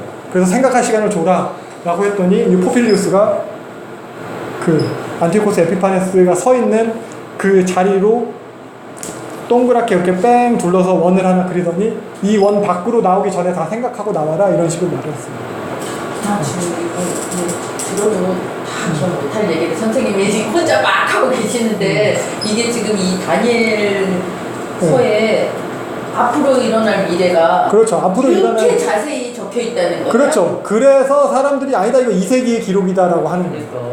아니 근데 이게 너무 어느 이렇게 특정 부위를 이렇게 하면 모르겠는데, 그렇죠. 이게 그래서 이게 펼쳐져 있는 역사를 이렇게 너무 상세하게. 끼워 맞추기식 아니고요? 다니엘서는 띄엄띄엄 얘기하고 있어요. 사실 모든 걸 다 기록하진 않았어요. 근데 이게 뭐 외경이긴 한데 마카베오 상하서에는 이게 되게 자세하게 기록이 되어 있어요. 이것도 예언에 비하면 굉장히 자세한 건데. 지금 너무 자세한 거잖아요, 사실. 그렇죠. 네. 그러니까요. 그렇다니까요. 어떻게 어쩌겠어요, 근데 그렇다는데. 그래서 11장 30절. 결국 모멸감을 참으면서 그냥 돌아가는 거죠. 근데 돌아오는 길에 다시 또 예루살렘에 들려서 주민들을 무작위로 학살하고 다 노예를 팔아 넘기고 약탈하고 그러는 거예요. 성벽 무너뜨리고 그러는 거예요. 유대인들은 그러면서 계속 저항을 하고, 그래서 더 가혹한 조치를 갖다 내고 유대의 모든 관습을 갖다 금지했어요. 모든 성전 제사 니네 드리지 마라. 안식일을 비롯해서 모든 절기 지킬 수 없다. 돼지고기 강제로 먹도록 하고, 할례 금지. 할례하면은 가족까지 다 죽인다. 애들 할례 못 시키는 거. 이런 조치들을 갖다가 하면서 아까 말한 성전에 제우스 신상 세우고 돼지고기로 제사 드린 게 이때예요. 네. 이걸 다니엘이 이렇게 쓰면서 이게 뭔 소리인지 하나도 모르죠. 근거죠? 그렇죠. 12절에 그러니까 다니엘이 계속 물어보는 거예요. 12장 가면 이거 뭔 소리냐고, 이게 어떻게 된 거냐고. 아니 근데 이게 이렇게 뭐랄까, 영화 한 편을 봐서 네. 이렇게 내가 겪지 못한 일이니까 뭔 소리인지 모르고 이제 쓰기는 쓰는데 이렇게 뭘까 영상을 그죠. 뭔가를 이렇게 하나 쑥 눈으로 본 걸 네. 글로 쓰니까 글로 쓰니까는 빠뜨린 것도 많고 이상 기록한 것도 분명 있을 거예요. 그러니까는 이게 그게 묵시문학의 특징이에요. 너무 그 몇백 년 네. 요 안에 아무리 영상으로 봐서 이 다니엘이 네, 그러니까. 하나 보고 하나 적고 하나 보고 하나 적고 하나 적고가 아니었을 테니까 다 보고 그 다음에 기록했을 거예요. 네. 보면서 못 쓰고. 그러니까 이게 너무 긴 하나에 보면 우리로 치면은 너무 긴 필름을 갖고 지금 의심스럽다 이거 아니야? 아니 그냥 난 다니엘 머리가 너무 좋은 것 같아서 그렇죠. 다니엘은 머리가 좋죠. 하나부터 1장부터 알잖아요. 다니엘 똑똑한 거. 그래서 물어본 거야. 다니엘을 준비시킨 거죠. 하나님이 그때부터. 그래서 아무튼 이렇게 핍박 가운데 하시딤 세력이 등장을 하고, 우리로 말로 치면 경건주의자들인데, 이 사람들은 이제 죽으면 죽었지 율법을 지키겠다 이런 사람들이에요. 그래서 막 산에 숨어가지고 막 이렇게 막 믿음을 지키고 있는 이런 집단들이 막 생겨나기 시작을 했고, 그래서 이렇게 탄압을 하니까 이게 마카비 혁명, 아까 잠깐 말했던 마카비 혁명으로 이어지는 거거든요. 그러니까 예루살렘 외곽에 모딘이라는 도시에 제사장들 집단으로 모여 사는 그런 동네가 있었어요. 근데 거기에 하스모니안 가문에 속한 제사장 마따디아가 있었는데, 마따디아가 어떻게 보면 지도자급이죠. 근데 이때 안티오코스 에피파네스 4세의 관리가 온 거예요. 그리고서는 포고령 강제 집행하는 거예요. 돼지고기 먹어라, 제우스한테 제사 드려라, 그러면서 요 마따디아를 갖다 포섭을 하는 거예요. 우두머리니까 이 사람 포섭하면 쉬울 거 아니에요. 그러니까 너 제우스한테 제사 드리고 돼지고기로 좀 먹고 그래라, 그럼 너한테 뭐 부귀영화를 허락할 거다 그랬는데 싫다, 거절했어요. 근데 그 동네에 있던 젊은 관리가 내가 하겠다고 나와가지고 제우스한테 제사 드리고 돼지고기로 제사 드리는데 이 마따디아가 화가 나가지고 칼을 들고 와서 그 젊은 관리를 죽이고 에피파네스가 보낸 그 사신까지도 죽이고 반란을 일으킨 거죠. 그러고서는 여호와께 충성하는 사람을 나를 따라라 이러고서는 이제 산으로 숨어 들어갑니다. 이게 11장 32절부터 또 이어지는 내용입니다. 그리고 자기 아들들을 데리고 고프나 산지로 숨어요. 근데 이 사람 나이가 많아가지고 얼마 있다 죽고 그 아들 4명이 이제 돌아가면서 계속 이제 반란을 게릴라전을 펼치고 하는 얘기가 마카베오 상하서에 자세히 기록이 나와 있습니다. 그래서 이게 33절부터 나타난 내용. 그래서 바케르프 이때 여기 산에 들어갔을 때 아까 말한 하시딤 세력을 만나요. 자기 죽으면 죽었지 말씀 율법 지키겠다. 그래서 이 사람들이랑 포섭해가지고 우리 말씀만으로 안 된다, 무장 항쟁해야 된다. 그래서 같이 이제 칼을 들고 싸우게 됩니다. 그래서 쭉 34절부터 39절 얘기가 요 마카비 시대 내용이에요. 그래서 하스모니안 왕조가 세워지거든요. 다윗 왕조가 아니고 새로운 하스모니안 왕조가 세워져요. 그 얘기가 쭉 나오는 거고, 결국 그래서 안티오코스 4세는 사실 저쪽 동쪽에 박트리아랑 전쟁에서 거기서 죽어요. 거기서 죽고, 안티오코스 4세는 그래서 그런 식으로 전사하게 되고, 다시 성경 그래서 본문을 보면은 쭉 그 내용이고, 그래서 40절부터 보면은 사실 36절부터도 살짝 애매하기는 해요. 근데 40절 이후의 내용은 안티오코스 에피파네스에 대한 내용이 아니라 그리고 또 마카비 시대에 대한 예언이라기보다는 마지막 때에 대한 내용. 그러니까 지금까지 11장의 내용 전개를 통해서 안티오코스 에피파네스 4세를 이야기했지만 그 안티오코스 에피파네스 4세가 마지막 때에 적그리스도적인 인물을 상징하는 것으로, 아까 제가 그래서 8장 하면서 얘기했어요.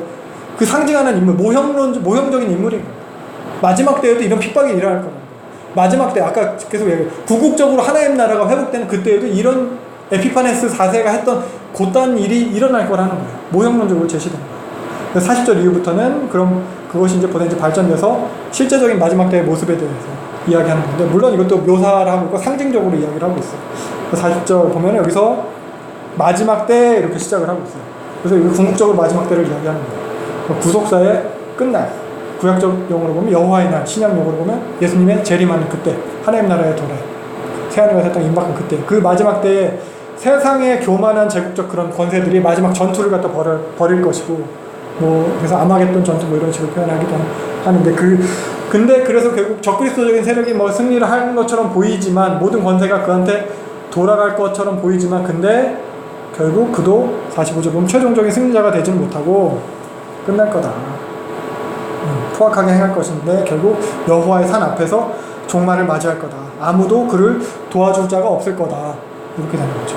그래서 11장의 이야기를 이런 관점에서 정리를 하면은 세상의 제국 권세들은 결국 자기가 승리하기 위해서 최고의 자리를 올라가기 위해서 서로 경쟁하고 싸우고 짓밟고 높은 자리를 차지하려 한다는 거예요. 결국 하나님처럼 되려고 한다는 거예요. 궁극적으로 하나님보다 더 높아지려고 하는 그런 반역적인, 그런 신성모독적인 그런 교만으로 치닫게 될 거라는 거예요. 그래서 결국 인류 역사는 그런 흐름으로 이어질 건데, 그런 과정에서 결국 성도는 핍박을 당하고 죽임을 당하고 배교하는 자들이 생기고 속게 돼서 자기도 모르게 세상의 그런 것들을 따라가는 그런 사람들이 생기게 된다는 거예요.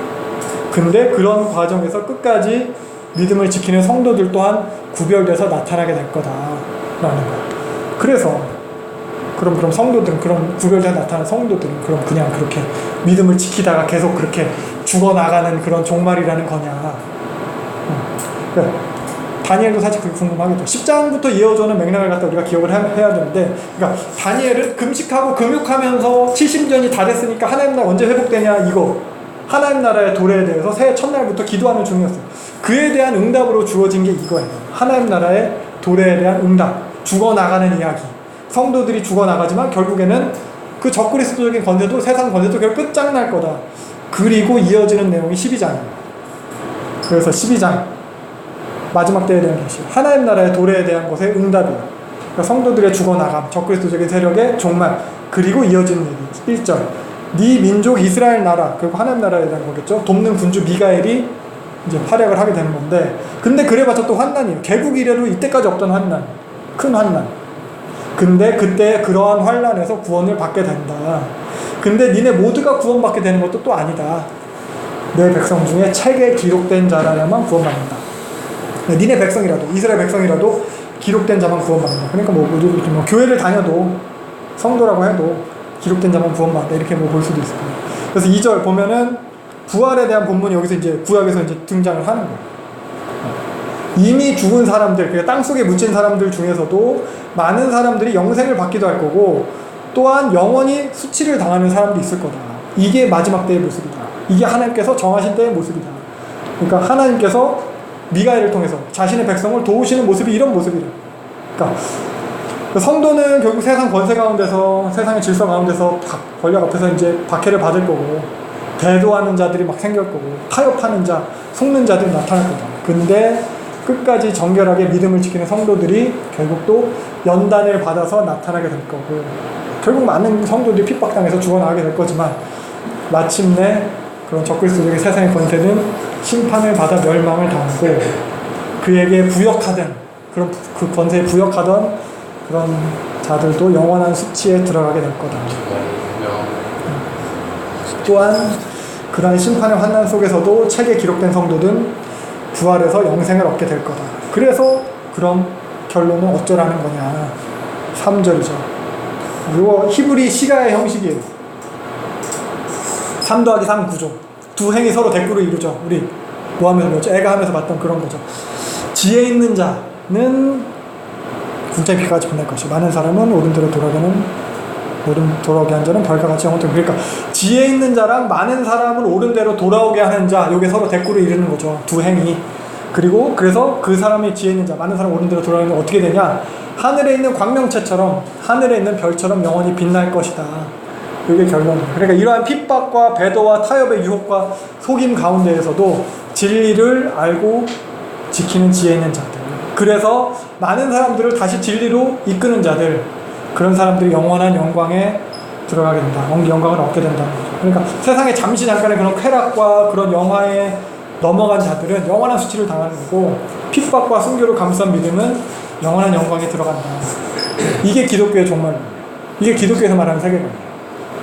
그래서 4절, 근데 이 말이 이루어질 때가 지금이 아니다라는 거예요. 이 말을 갖다 이제 잘 간수하라는 거예요. 한참 남았다는 거예요. 그러니까 그때까지 잘 간수하고 봉함하라는 거예요. 그 말씀이 섞이지 않도록, 다른 거짓이나 오해나 오류랑 섞이지 않게 잘 보존하라는 거예요. 다니엘한테.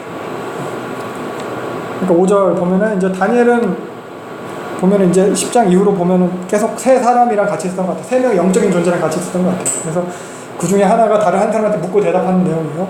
이 마지막 때일이 언제쯤이냐? 그러니까 7절. 한때, 두때, 반때를 지나야 된다. 3.5때. 그때 성도의 권세가 다 깨질 때까지. 성도가 사실 우리가 가진 권세가 있어봤자 얼마나 있겠냐면은 그게 다 깨질 그 3.5때, 한때, 두때, 반때. 그제서야 7절 끝이 온다는 거예요. 뭔 소리인지 모르죠. 한때 그때 그때가 너무 상징하는 거야. 그러니까 아까 말한 그 3.5대 그걸 얘기할 거예요. 그래서 다니엘은 뭔 소리인지 모르니까 8절 내가 듣고도 깨닫지 못한지라.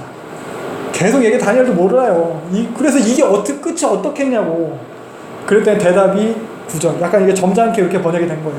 상냥하게 표현된 거예요. 사실은 너 몰라도 되니까 그냥 가라, 이런 식의 표현이에요. 이 말씀이나 때가 이럴 때까지 잘 간수해라. 이게 네가 할 일이다. 이 정도의 표현을 이걸 갖다 상냥하게 표현한 거예요. 어떻게 보면 마치 예수님이 승천하시면서 제자들한테 했던 표현이에요. 제자들도 똑같이 물어보거든요. 사도행전 1장 6절부터 7절. 이스라엘을 나라가 언제 회복되냐고. 그러니까 니네 알 바 아니다. 하나님께 아버지께 있다. 그 권한이. 이렇게. 요한복음에도 보면은 베드로가 사도 요한은 어떻게 죽냐고. 나는 십자가에 달려 죽은 건 그래 알겠는데 베드로가 예수님한테 사도 요한 어떻게 죽냐고 물어봤을 때 베드로한테도 얘기하는 거죠. 그게 중요한 게 아니다. 너는 너한테 맡겨진 일이나 잘 해라. 관심 좀 가지고 해라. 뭐 이런 얘기예요. 그러니까 니네들이 궁금해하는 그런 거 그게 진짜 중요한 게 아니고 진짜 중요한 거는 말씀을 잘 지켜서 보존하는 일, 사도행전에 따르면 성령을 받고 증인되는 일, 그리고 예수님을 따르는 일, 요게 중요하다고 이야기하는 거죠. 다니엘한테도 그렇게 얘기하는 거예요. 네가 궁금해하는 거 언제냐, 어떻게 되냐 이게 아니고 너는 지금 이 받은 말씀을 잘 지켜 간직하고 그래라. 그러면서 10절 지혜 있는 자는 진리를 깨달아 연단 속에서 스스로를 지켜 정결하게 한다. 악한 자는 아무것도 깨닫지 못해서 악을 행한다. 지혜 있는 자는 깨닫는다. 정결하게 한다. 무엇을 깨달아야 되냐? 지금 말한 거예요. 성도는 세상 권세를 되는데 결국 핍박당한다. 그러나 세상의 권세가 영원하진 않다. 세상 권세가 멸망하는 날 성도는 영원한 나라의 권세를 누리게 될 거다. 그러니까 이 연단 속에서 스스로를 지켜 정결하게 해라. 이걸 깨닫고 정결하게 지키는 거죠. 그러니까 이러한 핍박과 죽어나감 이런 게 영원한 게 아니라는 거예요. 결말이 아니라는 거예요. 궁극적인 결국이 아니고 한시적이라는 거예요. 그래서 12장 11절부터 12절 이런 표현도 요거 표현 1291 더하기 45일은 1335일 요게 핍박이 한시적이라는 표현이거든요. 그러니까 결국 이 기간을 배도하지 않고 타협하지 않고 잘 지내는 사람은 12절 복이 있다. 그러니까 이게 다 상정의 숫자예요. 실제 날수를 갖다 이야기하는 건 아니에요. 1291 음력으로 윤달을 포함해서 3년 반의 기간이에요. 3년 반, 3.5 이거 결국 3.5년이에요. 그러니까 3.5년을 갖다 계속 얘기하는데 그러니까 아까 9장에서 말한 마지막 한 일에 7년에 반 한때 두때 반때 이거거든요. 그러니까 환난의 때가 한때 두때 반때예요. 7년에 반 3.5년 요거 3.5년 동안 기다리면 니네 복이 있대 뭐 이거예요. 그러니까 이게 뭐냐 3.5년 이게 7이 완전수잖아요. 핍박이 완전한 게 아니라는 거예요. 픽박이 영원하지 않다는 거예요. 니네가 받는 환난은 끝이 있다는 거예요. 한시적이라는 거예요. 그걸 갖다 지금 한때, 두때, 반때로 표현하는 거예요. 1291, 42달. 계시록은 그렇게 나올걸요? 여기. 계시록은 그렇게 표현해요. 계시록에도 계속 이런 식의 표현이 나와요. 42달 동안 짓밟힌다. 거기서 1260일 동안 1260일은 요건 아까 90일에서 윤달이 한 달 빠지면 1260일. 그래서 한때와 두때 반때가 교회가 이제 양육을 받는다. 그런 것들. 42달 동안 일할 권세를 짐승들이 받는다. 그리고 이게 다 니네들이 지금 아까 묵시무랑 얘기했어요. 핍박의 상황 가운데 소망을 주는 그런 거예요. 그러니까 지금 핍박의 상황이 있지만 절망적이지만 이거 일시적이다 라는 거죠. 그러니까 하나님이 정하신 그날까지 믿음의 경주를 포기하지 마라. 성도들한테 소망을 주는 거예요. 그래서 13절 이 마지막을 갖다 이제 기다리라고 하는 거죠. 이 결국을 기다리라는 거예요. 그러면서 평안히 쉬다가 요거는 다니엘이 죽는다는 표현이에요. 나이가 많아서 결국 이제 너는 죽을 때가 돼서 죽을 건데 편안히 쉴 건데 근데 결국에 가서 너는 네 몫을 누릴 거잖아. 다시 부활해가지고 하나님 나라. 그러니까 평안히 가라. 그 얘기를 하고 있는 거예요. 그래서 계시록에서 많은 부분이 제가 봤을 때 다니엘서의 이미지를 갖다 막 차용을 하고 있어요. 더 발전시켜서 사실 사용을 하고 있어요. 그래서 사실 구약을 잘 알면은 신약을 보는데 더 많이 도움이 되고요. 계시록 11장부터 13장이 요 다니엘서를 갖다 이야기를 많이 하고 있어요. 특히 다니엘만 했을 때 몰랐는데 요한계시록 때 이찬 분 할 때 보니까 마지막 요한계시록이 그때 다니엘 진짜 계속 다니엘이랑 그렇게 나오니까 구약에서 선지서들을 보면은 신약 계시록 보는데 뭐 어렵다면 어렵겠지만 뭐 더 이해하는데 더 깊이 있겠죠. 그래서 요 3.5의 기간이란 게 계시록에서 나타났듯이 적그리스도적 존재의 활동 기간이에요. 다니엘서도 그 마지막 때에 있을 그 성도의 핍박 환난을 갖다 이야기하고 있는 거고, 그러니까 결국 고난 이후에 있을 승리에 대해서 이야기하고 있어요. 이게 성경에서 사실 예수님의 십자가와 부활도 이런 개념이거든요.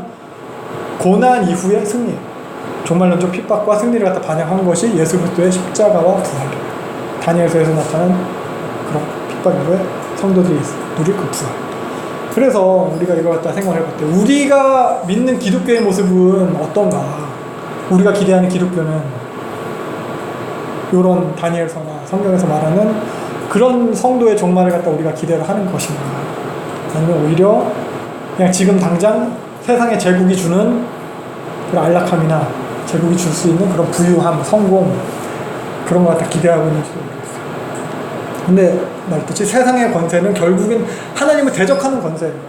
성도를 핍박하게 되는 거예요. 다니엘서에서 이야기하는 세상에 대한 관점이 이거예요. 성도를 핍박하고 하나님을 대적하는. 그러니까 세상 가운데 우리가 사는데 핍박 없는 삶이라면은, 내가 그리스도인이라서 겪는 손해가 없는 삶이라면은 내가 세상 속에서 과연 신앙을 지키고 있는 건가라는 고민을 한번 생각해 볼 수도 있을 것 같아요. 타협하고 혹은 배도했을지도 모르고, 아니면 하나님을 믿는다는 게 뭔지도 모르고 안티오쿠스 에피파네스가 속여서 이렇게 배도하겠듯이 내가 믿는 줄로 속고 있는지도 모르고. 그래서 세상의 질서와 세상의 권세 가운데는 반드시 죽어나가는 핍박이 있다. 그것을 통해서 연단을 받아서 정결하게 나오게 된다는 거예요. 근데 요즘에는 사실 그런 게 많이 없죠. 그런 생각을 안 하죠. 연단이 없잖아요. 교회에서도 연단이 있고 막 힘들고 막 고난을 당하는 것 같으면은 쟤는 막 저주, 제대로 안 믿어서 그런 것 같고. 사실 생활적인 습관은 이슬람 애들이 훨씬 지금도 잘 지키죠. 왜 그러냐면 가끔 이슬람 애들하고 일하다 보면 진짜 안 먹어요. 돼지고기 진짜. 그리고 오전에 일어나서 기도하고 또 틈나무 1시에 가서 기도하고. 그러니까 단순히 우리가 그 종교적인 관습에 국한된 것도 아니고 사실 그것도 도덕적인 것만 해도 국한시킬 수가 없어요. 세상에서 추구하는 가치에 대해서 우리가 사실 타협한 것들이 많은데 그게 더 문제예요. 그렇죠. 신자유주의 체제에서 막 서로 경쟁하고 물질 만능주의, 그런 성공주의 그런 것들. 그러니까 그래서 뭐 아무튼 그래서 우리는 막 고생하는 거 다 싫어하잖아요. 연단이 없는 게 은혜고 고생 안 하고 잘 되는 것 같으면 신앙 좋아서 된 것 같이 보이고.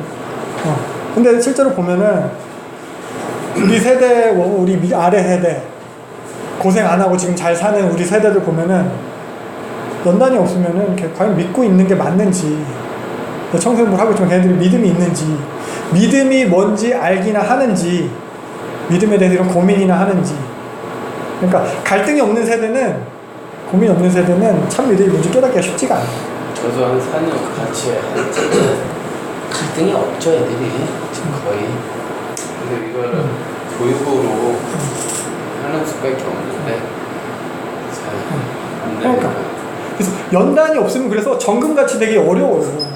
물론 당장 겪을 때는 죽고 싶기도 하고 그전까지 모르든 막 빨리 벗어나고 싶고 그렇지만 그걸 통해서 내가 더 하나님 앞에 정결하게 왔던 과거의 모습들이 그렇게 있었던 것 같아요. 그래서 사실 풍요롭게 잘 지내는 게 어떻게 보면 도리어 신앙을 방해해요. 죽어나가는 상황 속에서 믿음을 지키면서 그리스도인으로 살아라. 이게 다니엘서에서 얘기하고 있고, 그러니까 그렇게 죽으라고 성경은 얘기하는 거예요. 그러니까 어떻게 보면 그렇게 회사에서 잘려라. 그렇게 조직에서 왕따를 당하고 그렇게 손해를 감수해라. 이 얘기를 하는 거예요. 그러니까 우리를 그렇게 죽어나가게 하는 그 세상이 영원하지 않다. 정하신 때까지 잠깐 동안만 허락된 것이다. 결국 우리가 영원한 영광에 참여하게 될 거다. 영원한 권세는 우리의 것이다. 이 얘기를 하는 거예요. 그러니까 한시적인 일순간의 그런 부요함이나 권세를 위해서 영원한 영광을 하찮게 여기고 버려서는 안 되겠다는 거죠. 잠시 권세가 허락된 이 세상에, 그 악한 세상에 동조하고 부역하면서 삶을 살면 안 돼요. 그래서 바울의 비유처럼 운동선수들이 결국 그 승리를 위해서, 승리의 영광을 위해서 고생하면서 훈련하듯이 우리도 그 약속된 영광을 위해서 지금 일시적인 그 안락함이나 유혹을 버리고 일시적으로 고난당하는 그런 훈련을 해야 된다는 거죠. 그래서 사실 다니엘서에서도 제일 중요한 건 부활이에요. 부활. 다시 살아난다는 거예요. 죽은 자까지도 살아나서 영광에 들어간다는 거예요. 죽은 걸로 끝이 아니에요. 그러니까 부활과 하나님 나라의 영광, 이걸 믿는다면은 사실 그렇게 살 수 있어요. 지금은 잠깐 사는 거고 죽는다고 끝이 아니고 진짜 우린 부활할 것이고 예수님 부활하실 때 약속하신 부활할 거고 영원히 그 영광을 사는 거. 이걸 믿는다면은 그렇게 살 수 있겠죠. 근데 이걸 못 믿는다면은 사실 부활을 갖다 못 믿는다. 예수님 믿는 게 아니에요. 부활. 예수님 믿지만 난 부활 못. 이걸 안 믿으니까 사실 이 땅에서의 부귀와 영광을 보장받고 싶은 거예요. 그걸 줄 신적인 존재를 만들어서 믿고 있는 거예요. 하나님이죠. 근데 성경은 절대 그렇게 이야기하고 있죠. 어려운 이야기지만 고민을 해볼 만한 이야기인 것 같아요. 고민해야 돼요, 우리가. 다니엘도 보세요. 말씀 받은 다니엘이 근심했어요. 고민했어요. 며칠 동안 알아 누웠대요. 그렇듯이 우리도 말씀 받은 자로서 뭐 다니엘도 온전히 다 깨닫지 못했지만 뭐 원하던 사실 내가 원하는 말씀도 아니지만 다니엘도 뭐 기도하면서 그랬듯이 우리도 그렇게 해야 될 것 같아요. 그래서 사실 성도의 목적은 잘 지내는 그런 풍요로움이 있지 않아요. 다니엘도 그랬어요. 결코 왕의 진미를 갖다 기뻐하지 않았어요. 1장 다니엘서 1장 보면 자신이 세상적으로 잘 풀리고 이러는 것 같다 결코 하나님의 축복으로 여기지 않았어요. 도리어 하나님의 정체성을 해방하는 것으로 여겼어요. 잘 되고 잘 풀리고 왕의 진미를 먹는 거죠. 그 가운데에서 자신을 지켜나갔다는 이제 다니엘입니다. 네, 그래서 이 정도로 다니엘서 마무리하면 될 것 같습니다. 그렇게 어려운 일이 그럼 할 수 있겠어요? 아니요.